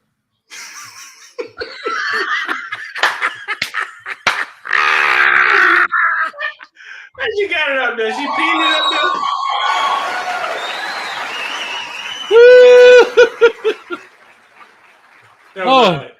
That was funny, dog. I get it out. Hey, man, turn your screen around a little bit, man. We can see that PH screen. Y'all know what I'm talking about. You turn that screen just a little bit. No, we can see that screen. BLWs. But anyway, what's up with you, man? What's good, bro? Good, man. I'm glad you called in. You can't. What is happening, bro? Boy, I got all type of stuff over here, boy. I've been doing this for a minute now. This man here strobe like honey, dog. He a strobe like honey. Special effects, man. I see you got your boy Cedric. Cedric like he done put on some weight, man. He look a little bigger. Nah, he like 215, bro. For real? He like and he's 6'3". They got him listed at 6'1". I just did his WRE. It's coming out right after this show. I just got to press the button. 6'3"? I'm 6'3". I'm right at 6'3", and he just as tall as me. Damn, he must be. Yeah, dog. I'm telling you. And that's not including the hair. Like, I look at all that. I ain't looking at the little dreads up in the air. Yeah, he might be cool. I remember last time I saw him, he was a little taller than I thought. We talked to his dad for like 30 minutes, man, outside the University of Miami. Damn, he's 6'2", 6'3" now? Yeah, definitely 6'2" and a half. Definitely. What was your philosophy? You brought him on here on a Sunday on Canes Talk, right? To talk to Canes fans. Like, what was y'all trying to accomplish? To set up the commitment? Yeah, well, actually, we had been talking. We're gonna do the commitment. I just wanted to talk to some Canes fans. We do the show, and I had been talking with them earlier, just getting all the logistic stuff set up for Wednesday. I like, y'all got to do this show. I like, man, you want to just come through and just chat with the folks? Like, yeah, coach, I'm cool with that. Yeah, let's do it. So yeah, man, that was really. I mean, it really was impromptu. I didn't even plan on him coming. I just had been talking to him, just throughout the day, just trying to get stuff set up for Wednesday. And then we just said, and we knew today we were going to release like where he was going to commit and start doing a little promo stuff. So, hey, why not do it on the show? So, but I think that's so next level, dog. I think that's next level for you to get a young man to come on here to talk to the Canes fans, right? Not saying I'm committing to the Canes, but it's you interacting with a school that you're thinking about going to. I think that's very mature of him. And dog, shout out to you for pushing it to that level. Because a lot of times you got to kind of talk them out of it. The emotions be involved. They're like, nah, man, they're going to think all that. Listen, man, we finna go be professional. You're going to interact with the fans. You know what I'm saying? I get it, dog. I get it. We did a good job. Like, one thing about it, he's very mature. You know his folks, man. His folks on it, man. Mom and dad, Cedric and LaToya, they on it. They are family-oriented. Like, everything is family. And we have been working a lot closely because I did this working on his commitment video itself. So that's gonna be released too on Wednesday, man. So I have to tell you, man, it's been exciting just to see this young man, and for him and his family, even though we've known each other for a while, but for them to trust me to do their commitment, and say, hey, coach, man, you got it. I was like, bro, let's do it. We're going to make it big. We're going to win an ESPY. You know what I'm saying? Like, we're going to make it big because, you know what I'm saying? Have Peyton Manning talk trash to us. But there you go, Timothy. I love it. # commit with coach. Let's go. Commit with coach. So, anyway, I'm glad you came in because we went through the whole Josh Gattis, and I know you did a show about the thing with Zach Smith, and I kind of deconstructed what he was saying from a coach's perspective. I don't know how much of the show you've been watching, but I didn't see that part. I didn't see that part. Just give me a quick synopsis of what you thought he was saying. So I just broke down some things that I agree with and things I disagree with, right? So there were things I agree with when he said coaches need to shut the F up. Josh Gattis to me needs to just take the same advice I gave Peyton Kirkland. You can't talk. You are the offensive coordinator. Like, what's flies to an elephant, dog? That's how I look at it. You are focused on flies, dog, and you're the elephant. You're focused on these fans, especially of another fan base, of a former fan base you had, and you're going back and forth. And once you do that, you open yourself up. I said this, Streeter. You are one man with one phone. You are going against thousands, if not millions, of people with thousands or millions of phones. Right. You're never going to win. You can't tweet fast enough, dog. So you're never going to win. So the second part is where I disagreed with Zach Smith was when he said, "Oh, Josh Gattis' offense." Mm-hmm. It is his offense, regardless if he put it together himself. No one comes in and has created their own offense, right? Even Zach Smith, when he learned how to coach wide receivers, he learned it from somebody else. He picked up certain words or phrases from whoever he learned under. I guarantee a lot of stuff that Urban Meyer says, I guarantee he said because he looked up to Urban Meyer, right? A lot of different things or whoever he worked under. So that's why I disagreed with him. It's kind of split the baby with it. What I said was technically, no, the base of it may not be his. But what Josh Gattis and most coaches do when they become coordinators, they create the nuances of the offense or defense, and that's what makes it theirs. The 4-3 is the 4-3. But it's the nuances that you put into the 4-3 or the 3-3-5 or the 3-4 or the whatever, the spread offense, the RPO. Like I said, RPO is just nothing but an option. So what are you going to say? Yeah. Because I run RPO, the option started. No, it's still yours. You can't do that. So anyway, that was pretty much it. He's speaking like somebody that's no longer a part of the coaching fraternity. Like he's talking like because it's just like cooking, bro. Like this is my chicken, my recipe. You can't see it. It's my chicken. You didn't create chicken, right? But it's your recipe. But you got your own recipe. It's no longer called a coaching fraternity. Right. But he's speaking like somebody that's no longer a coach for sure. Now he wants to dissect the shit that coaches say. Bro, listen, man, we've given coaches credit for creating offenses in the NFL that black colleges created years ago. True story. That's true story. Run and shoot. Genius. We call Joe Brady a genius. He was a quarterback coach. Like, right. And think about this. You think that was his offense? No, he had a chance. What makes the coach is, can he coach the nuances? Can he get the information from A to B, meaning A is him and B is the player, and get them to understand it, to execute it? Like I said to them, Streeter, because what he said was Zach Smith said in there, it's not your offense. It's Chris Olave's offense. It's CJ Stroud's offense. No, it's not. They are soldiers. They are. Yeah, but they are soldier Street. What they are doing is they are executing orders. Back to my military stuff. You know, I don't know the order. But the players are the soldiers, the coaches are the lieutenant, the coaches are the lieutenants, and the head coach is the general. And they're executing orders. So you can't say that's his offense, because guess what? If that's the case, based on his logic, well, 4th and 14, that was James Williams' defense. It was. No, that was Manny Diaz's defense. When do we ever say that? When do we ever say that? Like, when do we ever give credit to the quarterback and be like, that's not the coach's offense? Only when you're trying to discredit somebody, you say something like that. You know what I'm saying? What if Joe Burrow was Josh Gattis? What if Joe Burrow was Josh Gattis' quarterback when he won the All-Burrows Award at Michigan? Could you imagine what they would be saying? Josh Gattis would have got no credit. Zero credit. We would have forgot he was standing there. Yeah.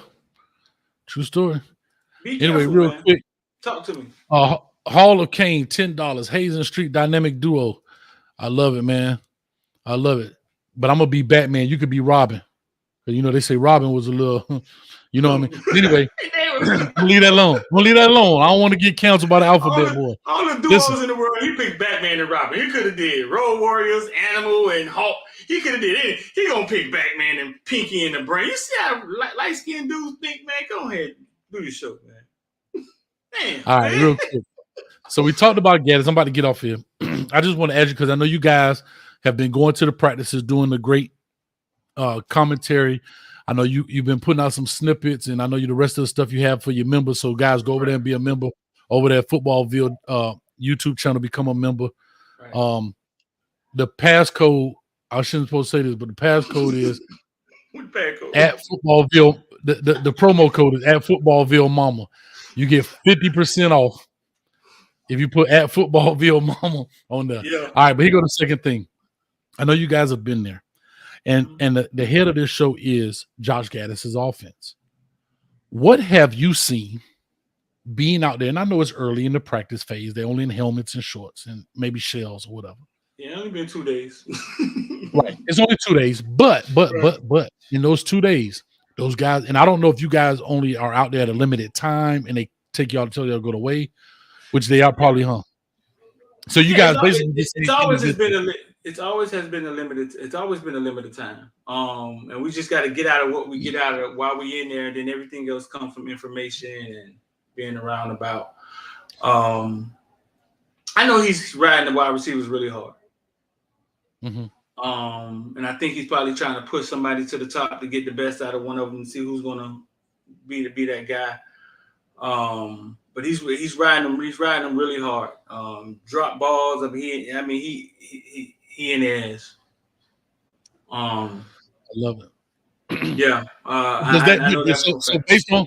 Based on what you, so like I said, you can learn a lot from people who say stuff, but you also learn a lot from people who don't say stuff. Before I go to that, let me get my donation out here. Oh, I did already. $10. Appreciate your Hall Game. I don't want to miss that money, boy. But anyway, big shout out to Peanut in here. Guess what? Peanut Roll Tide. For a dude that don't like Miami, guess what, brother? We've been on for 2 hours and 2 minutes, and you've been here the whole time. So guess what? Time. But guess what? Nothing going on over there. It sounds like I don't have time, but guess what you got? Because I'm going to keep it G real. I don't fuck with you because you disrespecting me. You disrespect my hood by telling me take off my flag, asking how gangster I was. You lucky on that day I was acting cool, cuz. I told you I ain't got time for that. But today I got time, cuz. I got time, Peanut. I got time. Today I got time. Today I got time, cuz. You asked me how gangster I was, and I told him I wasn't on that. But today I got time. Anyway, real quick, man. So based on that, what I was saying is you can tell a lot by what people say. You can tell also a lot by what people don't say. Based on just, and this is all speculation, y'all. So stop. Don't be out here tweeting. Streeter said, do you think we're going to throw the ball more? Or do you think we're going to run the ball more based on that interaction? I know it's a loaded question. I get it. I'm sorry. I think our strength is running the ball. I'm not asking you what you think. I'm asking you what you think about what he thinks. I know what he thinks. I know what he thinks. I don't heard his thoughts. Talk to me. He thinks, see, this is the media in me. I can do this. He think our strength is that running back. Yeah, that's what he thinks. Yeah, that's what he thinks. I think he thought when he left Michigan and came here that we were further along at wide receiver. That we were, yeah. I think but he came in at a weird time. I mean, we got some guys that been here a while that haven't done nothing, but we also was depending on a lot of young kids that seemed that didn't really hit the weights or get bigger in that first year. You know what I'm saying? So, yeah, I think so. So I know he thought he would see more at wide receiver. It's Florida, it's Miami, speed. We breed wide receivers. All the number one wide receivers in the nation come out of here. You know what I'm saying? But that doesn't mean that they won't produce. But I think we're going to come out. I think we're going to run the ball. But it's college football in 2023, dog. It's not going to be 10-yard fight. Like what are we thinking about here? It won't be 10-yard fight. You know what I'm saying? Fight. You remember that game? It will not be 10-yard fight, dog. Like we're gonna pass the ball. It's 2022, 2023, we're gonna pass the ball. But I think our strength is in the backfield. I think we can line up and run the thing. Dog, running the ball, dog. Being successful at running the ball is very exciting, huh? That boy said 10-yard fight. Why you seen that? I ain't heard that so long. Everybody go to Tecmo Bowl. That boy said 10-yard fight. God. Nah, but go ahead, boss. Run the ball. I remember taking 10-yard fight home and putting it in there. Was happy and was like, what the fuck? What is this? I was dizzy. I was like, this gotta be. I heard so much about this game. But no, running the ball successfully, it's exciting. I don't know why people we want to see him get fat set. Dog, listen, man. Running the ball successfully, it's exciting. And then that ain't gonna do nothing but make the job easier for TBD. But I think we're gonna run the ball. You know what's messed it up? But you know what's messed it up? You're 100% right. It's exciting to some. But these millennials who are now getting older, especially these Gen Zs, think about from a societal standpoint what's happening. Everything is throw it around the yard from the 7-on-7s, right. from even in the NFL, they throwing the ball way more. From even in high school, the spread, the quarterbacks are getting better. So I understand it, right? It's no more just the athlete. So I totally get it. But right. I'm telling you, it's from a coaching perspective on the defensive side, if a dude run that ball and you can't stop it, bro, I'm trying to think, man. There's nothing you can do. Bro, it's nothing you can do, dog. Like, you know, like that running the ball. Because here's one thing about passing the ball. You're going to make a mistake at some point. Meaning, you're going to drop a ball now it's 2nd and 10. You're going to get sacked. It's 2nd and 15. Right. But running the ball and you can't stop it is always a positive play. Even if it's a 1-yard play, it's a positive play. And the clock running if you're losing. What's the name of the school that in Orlando that Ray Lewis' son went to? Black and Gold School, private school. Bishop Gorman? In Orlando? Yeah, right across the street from Edgewater. Literally right across the street from Edgewater. They could walk. They walk like when Edgewater played Bishop Gorman. They walk across the street. Gorman too? It's also Bishop Gorman, or is Bishop something else? Not Gorman. I'm sorry. Not Bishop. Right. Is Bishop what? Creek? Bishop? No, it's not. No, I'm telling you right now. You're talking about the school though. That is the school. The school across the street from Edgewater. That's it. Yes. Bishop Moore. Bishop Moore. Yes. Thank y'all. Funny story. David Bowen's former Miami Dolphin used to be the defensive coordinator at Hollandale. You probably was in Miami at the time. He was Damien's defensive coordinator at Hollandale. Say it again. David Bowens, one of the Bowens was the defensive coordinator at Hollandale. He was Damien's defensive coordinator. They were going to play Bishop Moore with Tyler Huntley team that knocked out Lamar Jackson, and Bishop Moore ran the ball, bro. They lined up and they ran the ball. And he said he went in there when they had to brief the team, brief coach on what the offense looked like and what they were going to have to do to stop the offense. He said he went in there and told Damian Jones, Coach, listen, we ain't going to stop him. So we're going to have to outscore them. Hayes, they ran the ball up and down the field on Hollandale, and Hollandale, Tyler Huntley was kind of hurt, but it was a shootout. But because they ran the ball so effectively, everything else they did worked. They pull the ball out the running back chest, throw it to the tight end, he wide open. Everything worked because it all started with running the ball. They was in a shootout like 44 to 46 or something like that, running the ball. Now listen, running the ball is the beginning, I think, of championship football. I mean, you have to. Yeah. Listen, you have to run the rock. I don't care who you are. You can run it. You can find various ways to do it. but you got to run the rock. Now, I know, a little dump pass is equivalent to that run. I get it. If you're going to do that, that's fine. But you chucking around the yard, remember the greatest show on turf? Remember that? Yeah. No, but the greatest show, I'm talking about the Rams when they had the greatest show The on Rams turf. in Tennessee and yeah, they Gotta lost. be able to run. Yeah, you got to be able to run. They never Nah, won. not with that. I don't know anybody, and y'all correct me if I'm wrong. Even bro, as God damn, that cane juice biting. Even Oregon with Chip Kelly days and Chip Kelly's philosophy on paper is legitimate. Remember, they were running 120 plays a game. That's almost 40, 50 plays more than normal. His philosophy, Streeter, was out of 120 plays, I only have to be right 7 times. That's 49 points. Right. In essence, right? So the more plays I can get out there, the more chances I have of being right when I only have to be right 7 times. That's why. Right. But here's the deal. They never won it. It was great. It was exciting. It was sexy. They had LaMichael James. They had Marcus Mariota. They had all that great stuff. Right. But they never won it. You saw what happened when they had Cam back there in Auburn. What Cam started doing? Man, give me this rock, man. And I'm finna start toting this thing. Right. Right. Because here's what happens. You 3 and out. You 3 and out. See, offensive guys don't take into account the defense. You get tired. And back to your point. Y'all remember the 90s with Walt Frazier running the ball? Y'all remember Popka when they running that doggone single wing with the spinning back?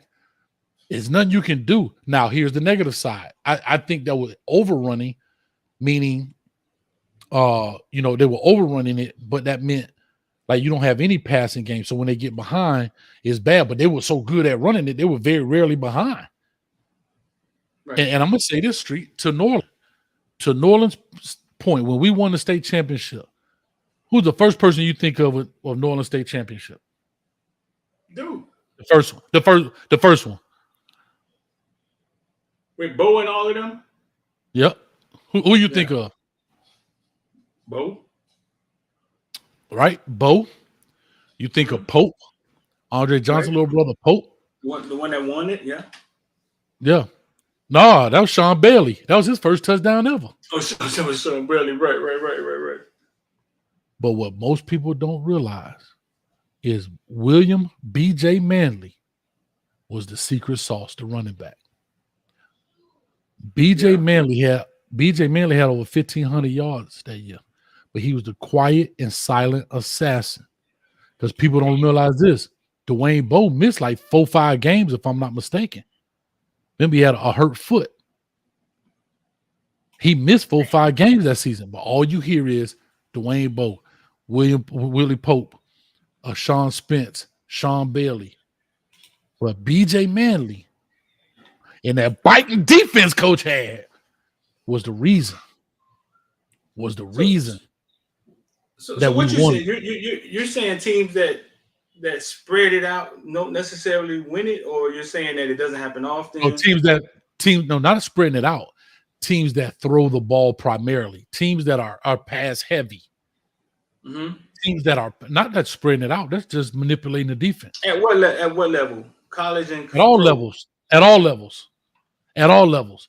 Tom Brady don't win them. He got running game. See, New England Patriots. People think Tom Brady, but people forget about the fault. People forget about the James White days. Mm-hmm. See, people forget about that stuff.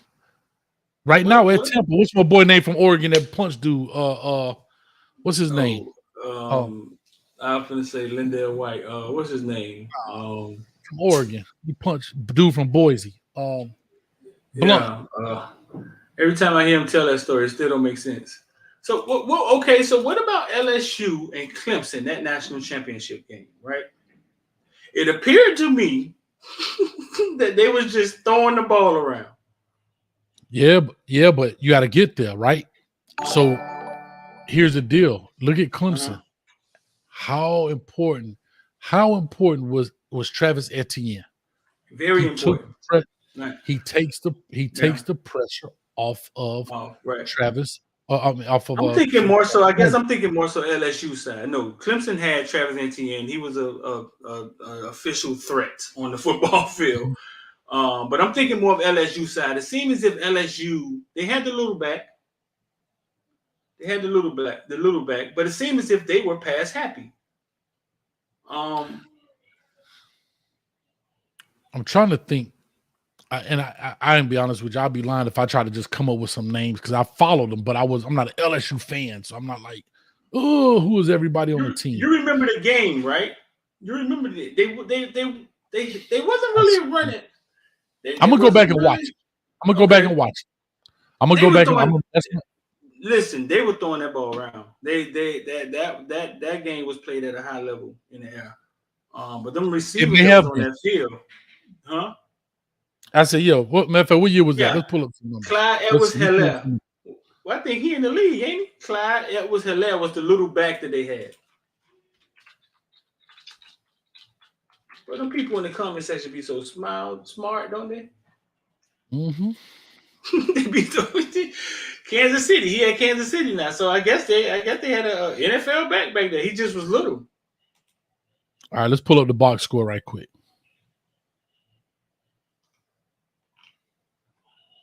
Shit, LSU had 110 yards rushing that game. Hold up, they had 165 yards, bro. They had 165 yards rushing that game. Right. I just pulled it up. That dude is in the league. Listen, hold on. 32. But listen, 32 carries on offense and 49 passes on offense. So 49 and 32. So I don't know what the percentage. Somebody pull out their little calculator on their phone. But they were throwing it around. Yeah, they threw it 49 times. They threw it 49 times that game. Right. Yeah, 49. They were 31 for 49. But look at the production. The dude had 110 yards on 16 carries. And Joe Burrow was bigger to run the game. He had 14 carries for 58 yards. Like, look at Jamar Chase. 9 for 221. Hey. You pay me. National championship.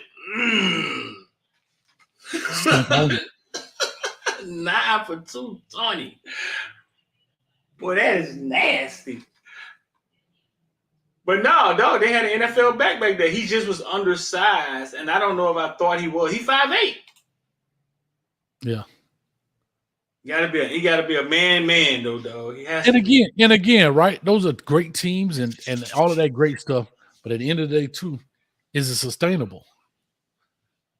That was a great team. Like LSU, I think that was like that Cinderella team, man. It put it together.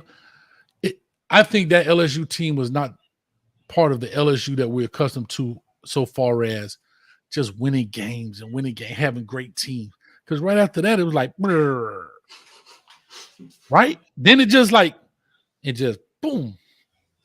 I asked Orgeron when I interviewed him about a month ago, did he think Joe Burrow would be that good when he stepped in the door?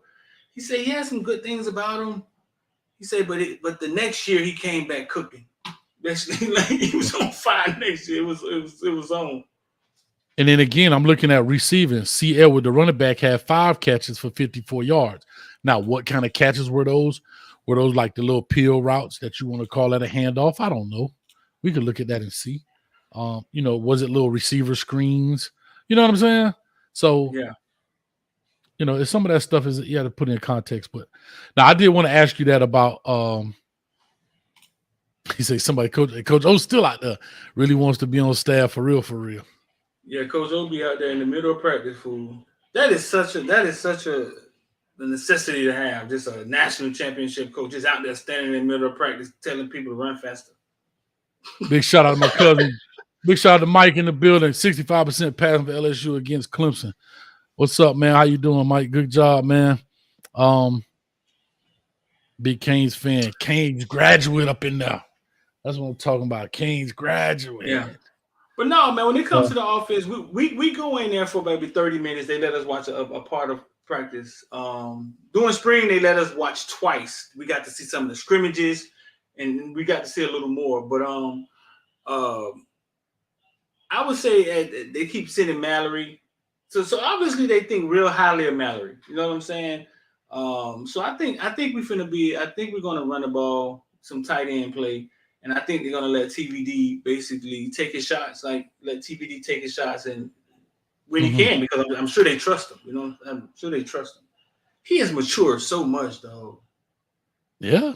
He sounds like he sounds like he's the boss and he know it, and that's so far from the little. They put him in that training. He been in that training. That ain't happen in a dorm room, dog. It doesn't happen. They're grooming him. You're a quarterback. You're an NFL guy. You have to be able to go in these conferences, these post conferences, and be in charge of you. Because these reporters will put you in a corner that you can't get out of. You have to have some media savviness. You have to be they're training him. They are training him, and that's what they're supposed to be doing. They're putting him in the place to be successful, and that's great. That's a great thing. So you gonna let Flo get on here, bro? I think he already rolling, man. I'm about to get up off here. All right. But yeah, I just glad you come here. I want to see if if y'all boys put the little hidden camera up there in the tree so we could get some insight. Anytime, man. I could if you want to use some of the video, you know what I'm saying? Anytime, man, I can get you off a clip and shoot it to you that you could use in your until they come out live to everybody. You know what I'm saying? The video would be nasty though, boy. I seen that 9K Twan got. Hey, the video would be nasty. You see slob and spit going up. Oh man, I love that's it. close up on Simpsons. Crazy. Cedric Baxter video coming out at 9:00. The WRE. We going live. Man, I'm telling you, hey, Street. Don't look in the rearview, boy, because tell them other networks, Coach Hayes coming, boy. I'm coming. You better stop mentioning CBS before they run you off the road. I don't care who they are. Say the C channel. Whatever. Hey, you heard me say them other networks. I ain't say, hey, Coach Hayes coming, y'all. Y'all better watch out. I'm trying to tell you. It's gonna be live. It's gonna be live, like in person, like the other one. Just like the other one. We going all the way live. We finna make it happen, man. You know what I'm saying? We going big time up in here. Run it. I'm trying to tell you, boy. August the 10th, what time? 7. Hold up. Let me put this back up. 7:15. So the doors open at 6:30 for people in the Central Florida area. More than welcome to come out to Edgewater High School. It's open to everybody. Like I said, you're more than welcome to come out, hang out, and let me see if I can put it up here. I gotta move this doggone thing over. But the doors open at 6:30. The event starts at 7, and we'll go live at 7:15. We'll go. Who's calling in? I ain't even got the phone line open. Do I have the phone line open? What Peanut do? Just sit in here and throw emojis? Yeah. Peanut. Caller, talk to us. Give us your name. Where you calling from, man? What up, guys? Coach Hayes, this is Lex, the Admiral. You got to turn your background down a little bit. From the Miami Flow team. Lex, what's up, man? You got to turn your background down from the Miami Flow. Yeah, I turned it down. I apologize. This is Lex from the Miami Flow team. How you doing, brother? I'm good, man. What's up with you, brother? Nah, man. Love watching your show. I kind of heard, about our throwdown September 17th, Texas A&M game here in Orlando. Yeah, Flo reached out to me and told me to be a part. I told him I'm all for it. I'm just waiting on the details, and that's it. You don't worry about it. I'm the one sending it all up for Flo. We've got the bar that we rented out a whole spot. We got the DJ. We got everything locked down. I'll be sending information out this week. Can't wait to have you. Yes, sir.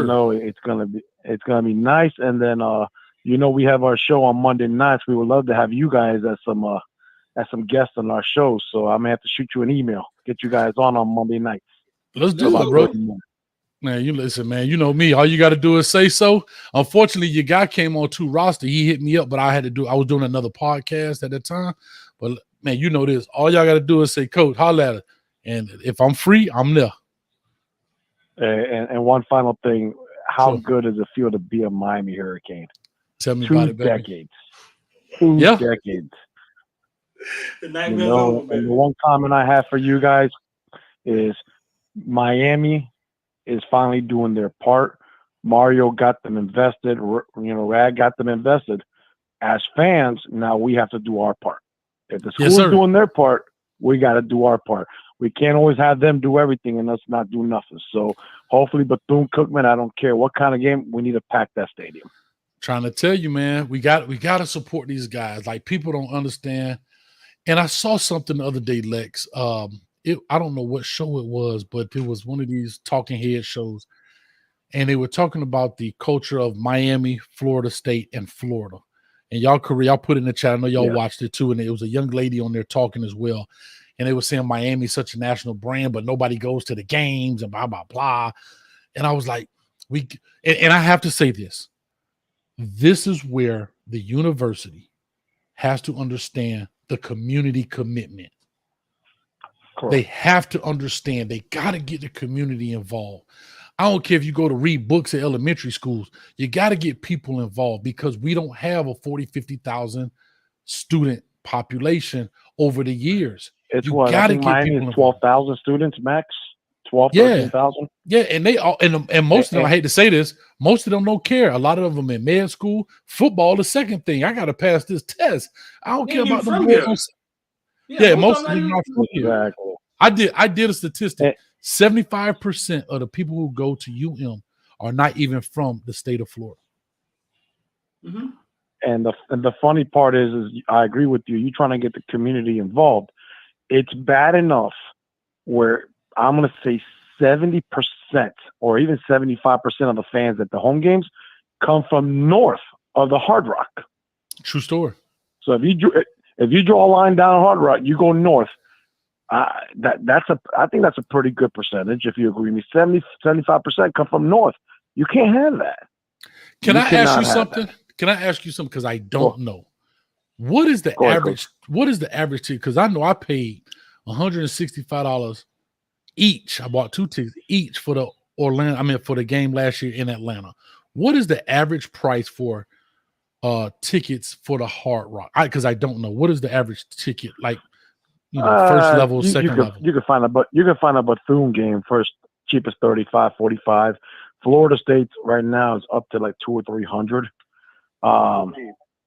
Lex, what's up, man? Stuff like that. But the last few years, I've been going to almost every home game and realized it's just cheaper to buy season tickets. So wait a minute. So you telling me just a regular seat of course, I know Florida State is a rivalry. But let's just say Virginia comes in town, Pitt comes in town. What? And of course, I know Bethune may be on the cheaper side. Probably $60, I would say. I went when I go see Georgia Tech when they come in. I usually get the Georgia Tech games upper bowl when I was buying just tickets only. I got them for like $45, $50. Of course, you got some fees and all that. You know how that is involved, but yeah, man. And if you would need to buy 2 or 3 of those, so you're easily talking, around 150. 160 somewhere in there. Exactly. Exactly. And if you want to go to Florida State game, you're paying way more than that. If you want better seats, it's cheaper to buy the tickets for the year. It's pretty bad when you can get season tickets for $100 and something bucks, and we can't fill that stadium. We can't fill it up to 40 or 50,000 people. Yeah, Lex, can I say something? Nope. Go ahead, bro. Okay. All right.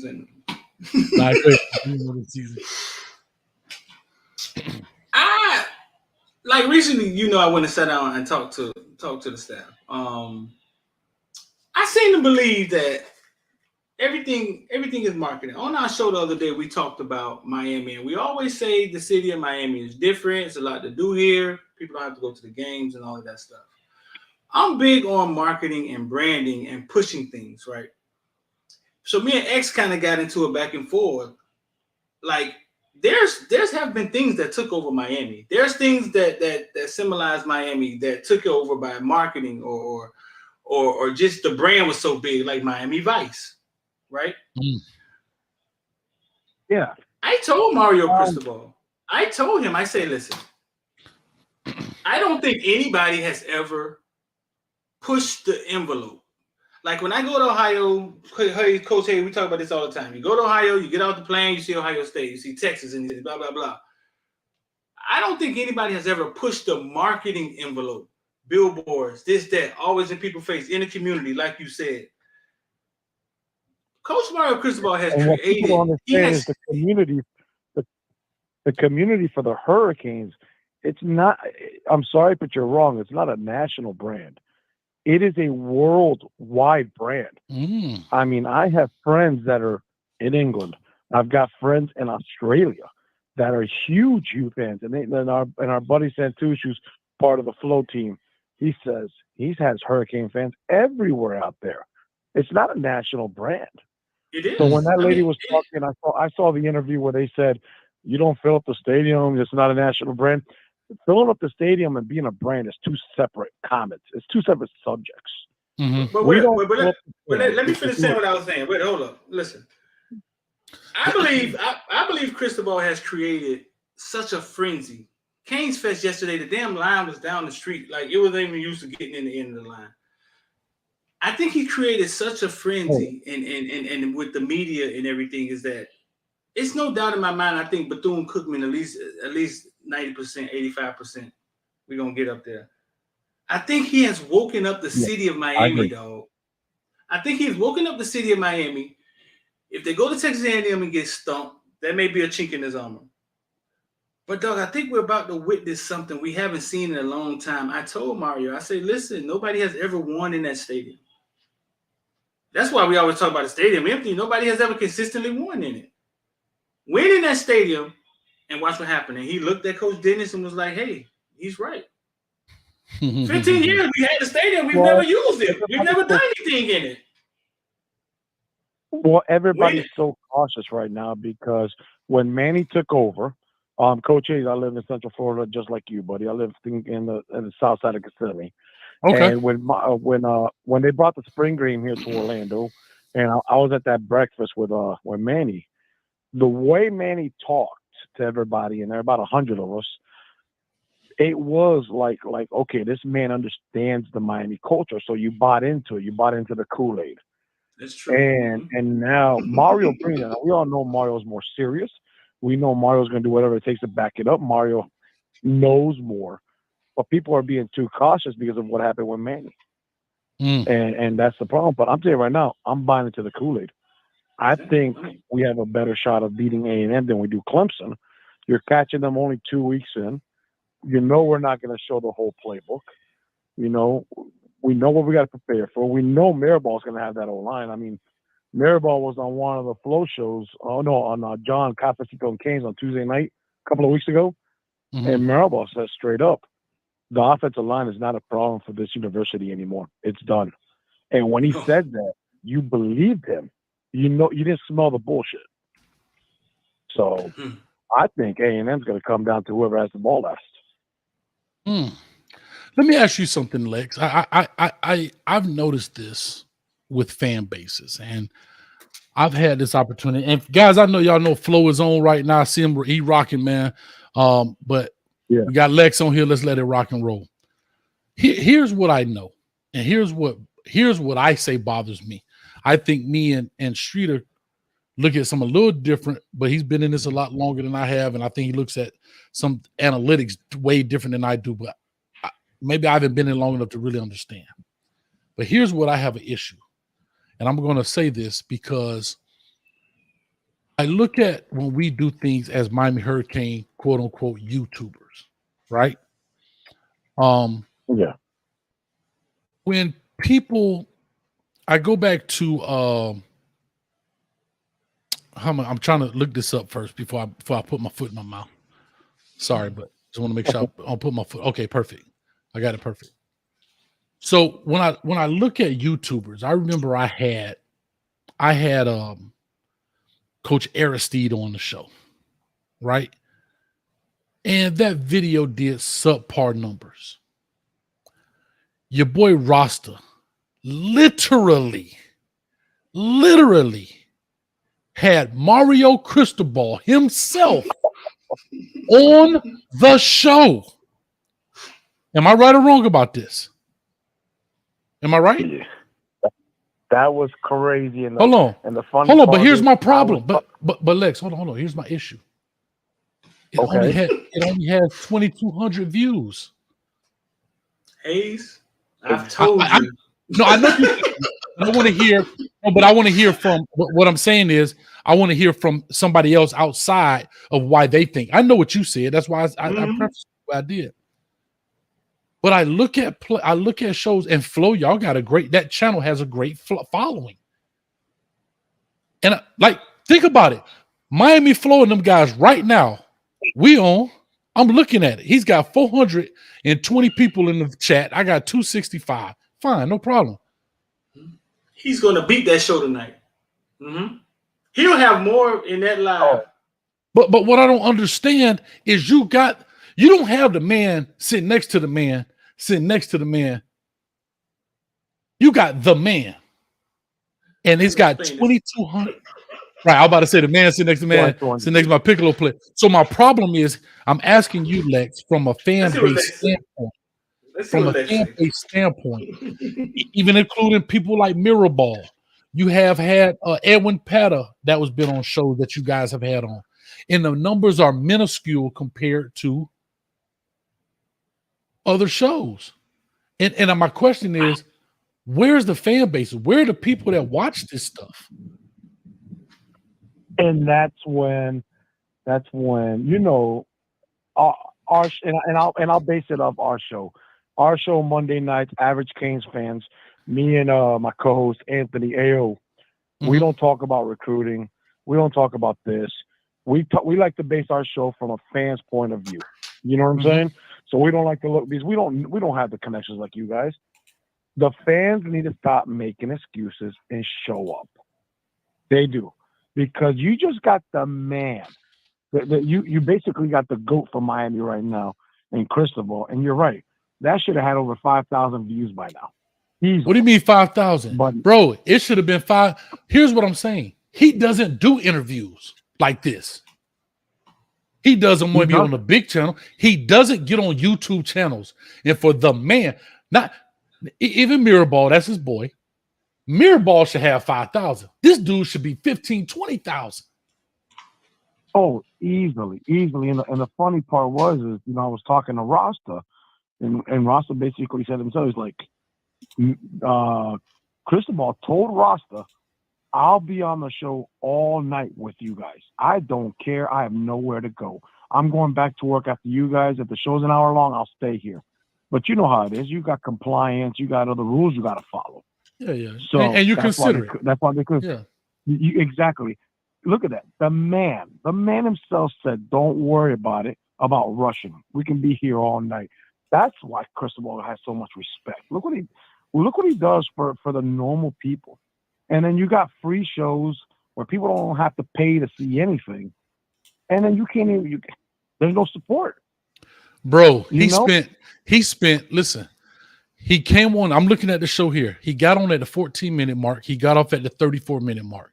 He spent 20 minutes, Lex, on these guys' show talking. But even, forget that. Even when you look at Canes All Access, right? I'm just talking about fan bases because we can say what we want. Okay, let's just say for argument's sake, a lot of people don't know about the Miami Flow channel. Cool. Let's just say that for argument's sake. But they damn sure know Canes All Access, right? Look at this. Yeah. Mario Cristobal, 2 days ago, media availability, 3,300 views. But watch this. I'm going to just show you about fan bases. Watch this. Let me put in goddamn Nick Saban name. Right? Practice. I'm just showing you how when we blame the fan base, right? And we look at stuff. 3 days ago, Nick Saban recaps Alabama's first day of practice, 2022 fall camp. 3 days ago, 12 grand. 12,000 views. 3 days ago. Wow. What I'm saying is when we look at this and we talk about we're so happy for him, why are we not supporting free content? Exact. And free, just like yours, for content that is valuable, that is not lies, the truth. I mean, you just can't get more people that are more real than some of these guys that you see on there.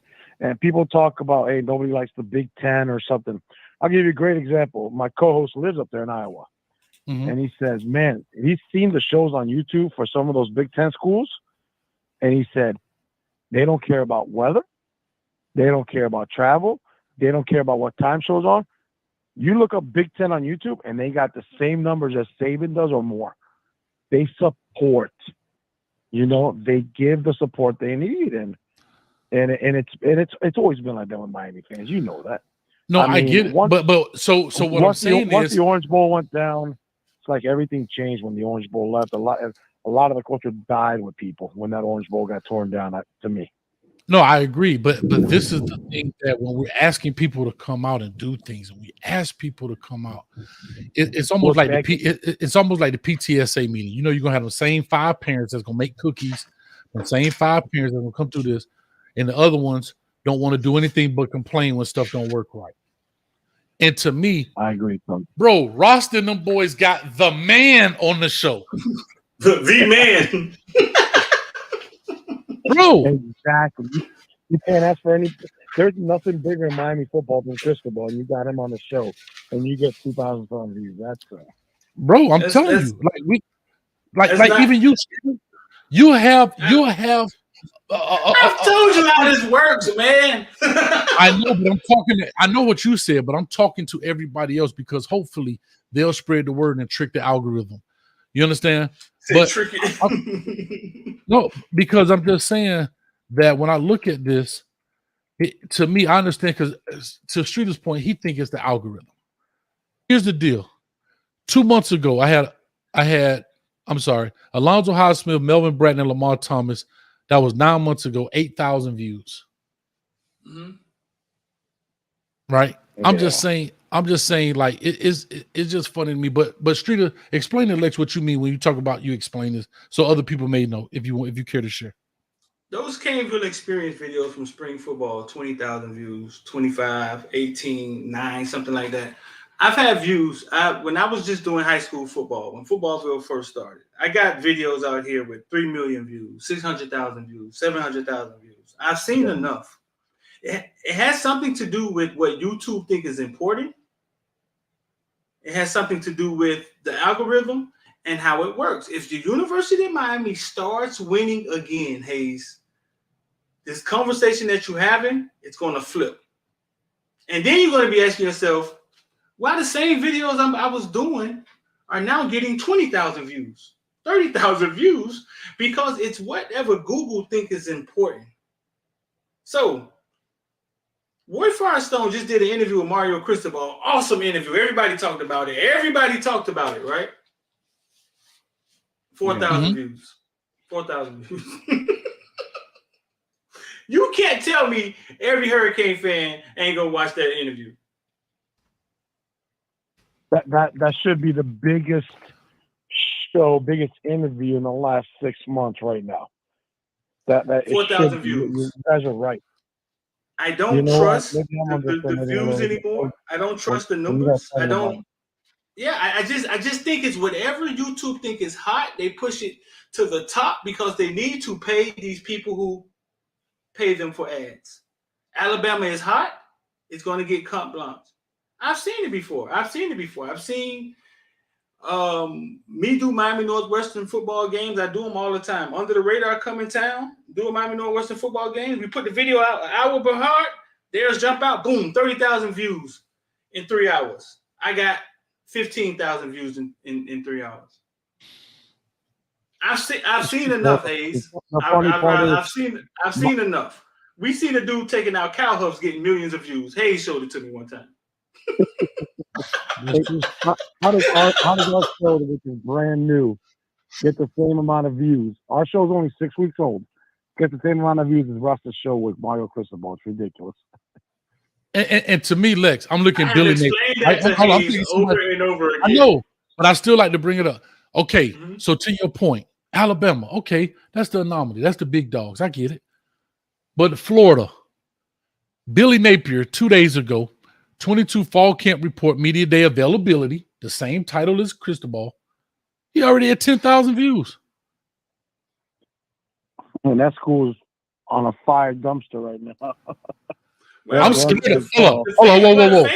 Their fan base doesn't think that. I mean, their fan base just like we've been a fire dumpster for 15 years. We always get fired up when fall season starts, fall practice starts.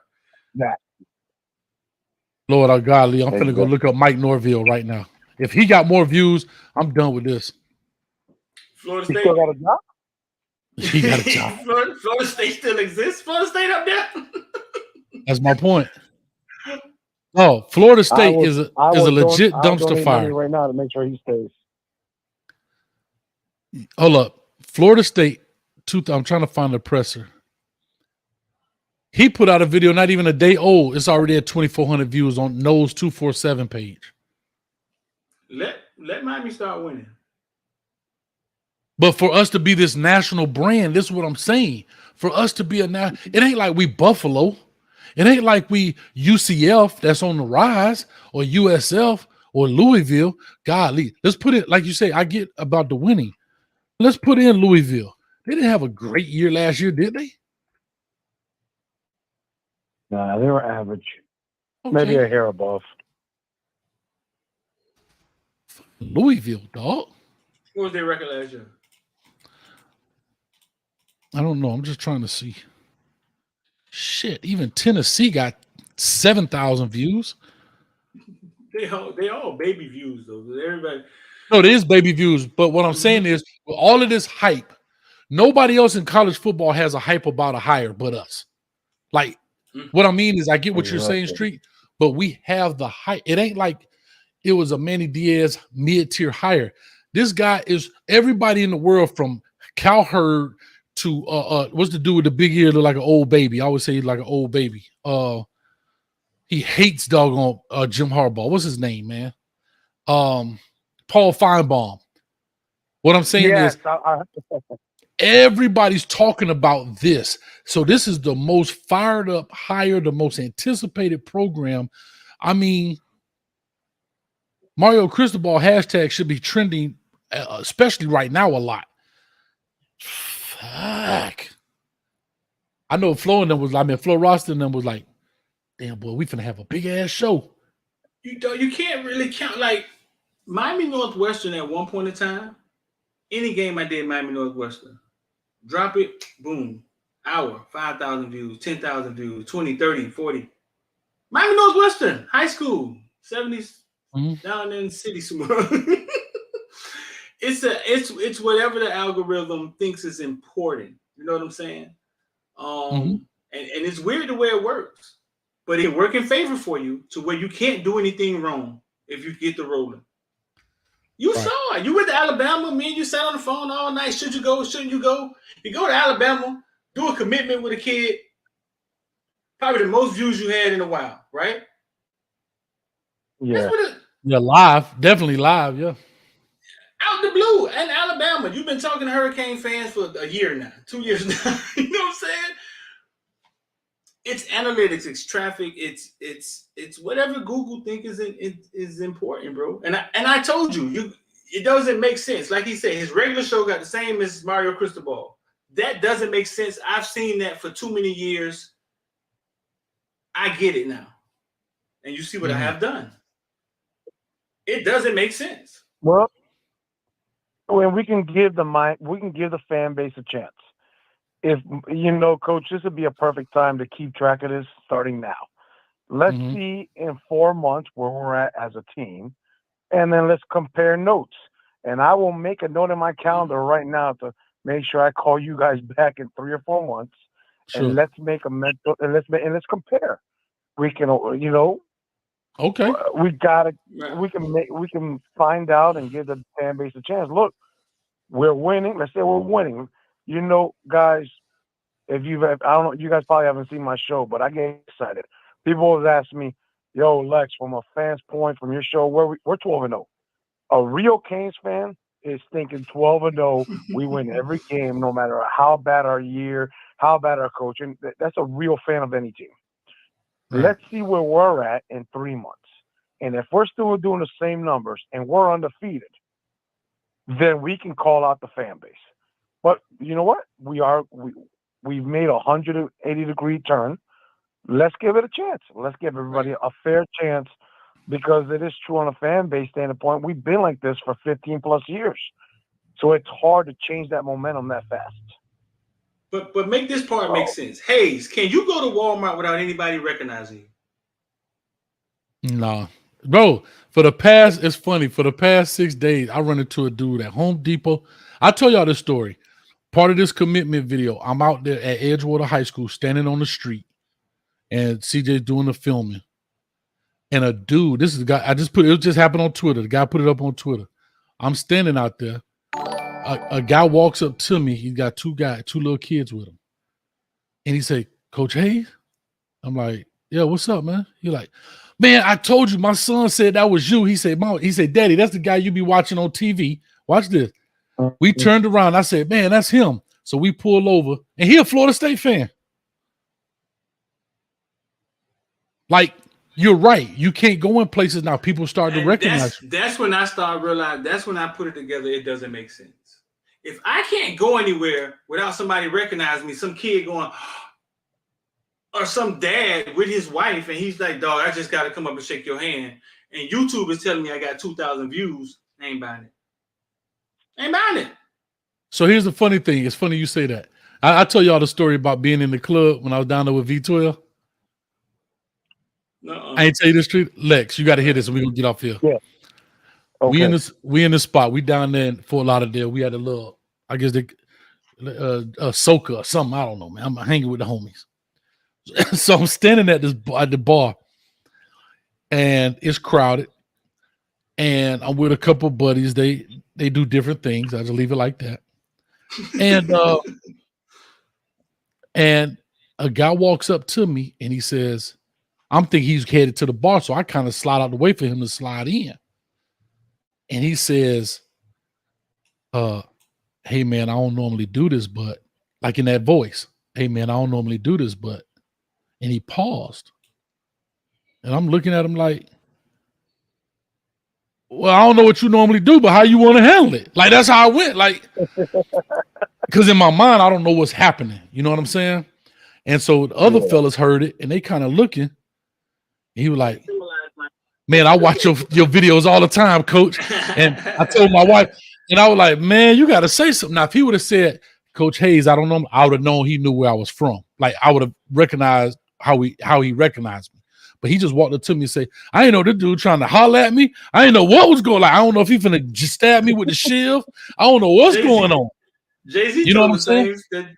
told the same story when he interviewed with Kevin Hart. The same exact story, dog. Did he? Same exact story, yeah. That's the funny thing. Like, a dude was like, I don't normally, and his voice was so timid. He was like, man, I don't normally do this, but, and it's like 1:32 in the morning. And I'm looking at him like, dog, it don't make sense. You're not gonna make me famous, Google, and then not pay me for it. Nah. Nah. I can't go nowhere with my kids and everybody want to talk and people calling me 3:00 in the morning. Nah.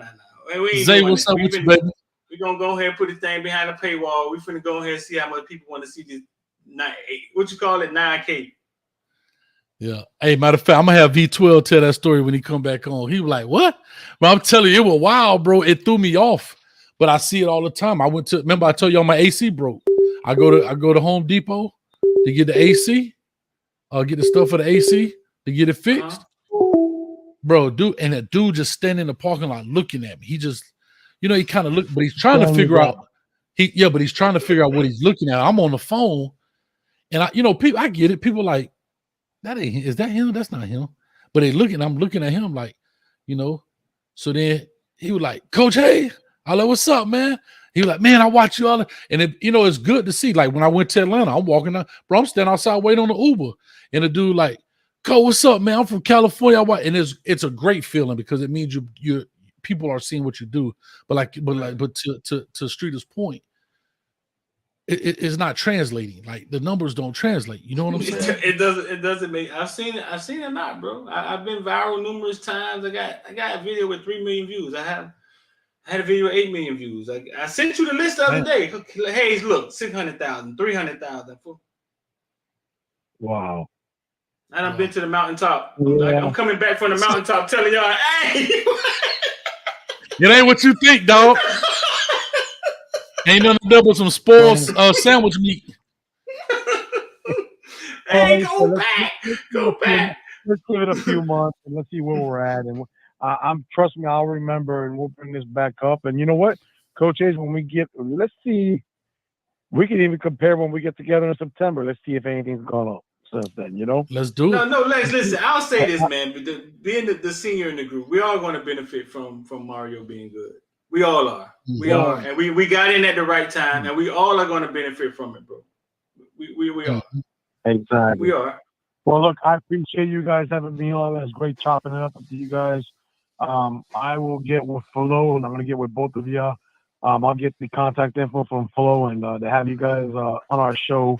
I want you guys on our show, but to talk as fans. I want you to vent as fans so we can let everybody know, man, because big things are coming, man. Thank you very much for having us, brother. Definitely. Well, Lex, I'm going to say this. Lex, I'm going to say this. I know you guys just starting your show, but you know I do the YouTube takeover where I bring all of the Miami Hurricane YouTubers on there. We're going to get that list out, so please make sure you guys sign up. For like, we do 8 hours straight, but you guys only had to come on for the hour. You know, like we just talk a little bit, kind of break it up in segments. But I'm doing 8 hours straight. I did it last year. It was great. I mean, probably only got 3,000 views, but hey, it is what it is. You know what I'm saying? Yeah. Well, I'll get you I'll email you at your email address, Coach. I'll make sure I email you our email address so you have that on file so you can just send us the sign-up list. Yeah, definitely, man. I appreciate it. Y'all have a blessed evening, right? All right, you too. We finna get off here, man. We supposed to be gone, man. I know, man. I know. I gotta go play Scrabble with the kids, man. You You got guys me have a on here good night. talking about All right, you too, buddy. Josh Gattis, 9:30 on a Sunday. Man, I'm getting out cutting of the here, phone man. line off. I'm Man, getting tell off the this people thing. bye, man. I'm out of here, man. I'm gonna hit you later. Man, hold up. Reggie always do this, Reggie. Look at Reggie. What? Look at somebody come look at this. Somebody come look at this. Reggie don't be wanting us to go, man. Reggie might be locked up or something. Reggie in jail. And Reggie ain't even a Hurricane fan. Reggie locked See up, what I'm man. saying? Coach, great show, Coach. The champs return to the field in 26 days. Go Dogs. See, he ain't even a Hurricane fan. Like, I'm telling you, man, I appreciate you, Reggie, as always. And for that, you know the love that I give you. I got to give you one of these too. Just, come on, here talking about no dang dogs. You're on the Hurricane channel. But you know that slap ain't nothing but love. When I use the backhand, that means I'm telling you something. When I use the front hand, ain't nothing but love. But Reggie, thank you, Close man. it out, man. I'm out, man. I love you, dog. Hey, hold on, Street. Don't you leave me, man. I'm here to tonight. Peace and hit I back told- anytime. Hold on. Don't leave me. Hold on. I told you. Hey, if y'all missed the joke, the last Your Mama joke, if y'all missed it, I'm going to say it one more time for the $50. I appreciate you. Oh, yes, Larry Frank. I apologize. After I finish this commitment video, it's just been so crazy. I will start announcing the college fantasy football will be coming out here.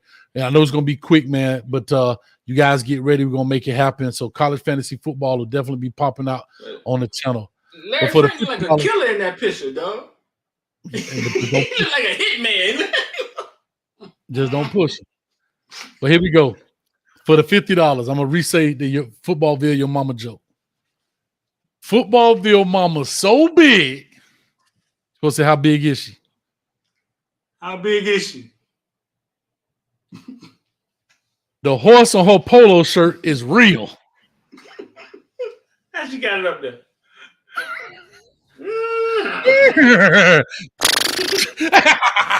We said it at the same time. Now I'm out, man. Listen, man, I appreciate y'all. I got so much to do. Hey, stay tuned. Cedric Baxter, WRE is dropping. I got it up right now. I just got to press go. All right. Peace, love, hell, grease, man. Coach will catch you at the 50-yard line. As always, go. I retweeted for you. Add me in the tweet. I retweeted. Okay. All right.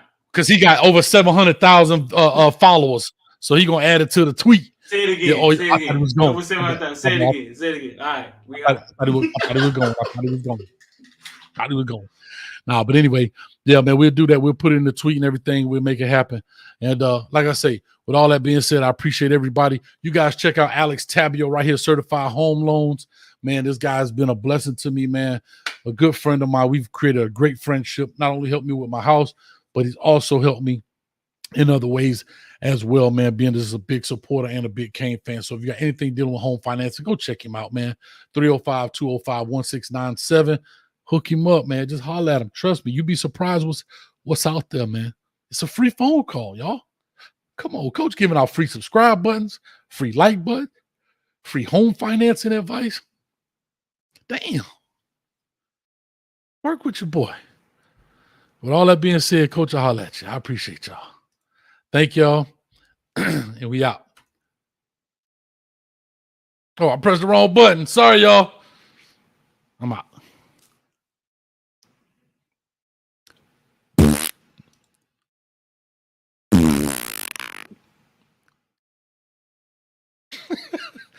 Oh, these boys crazy.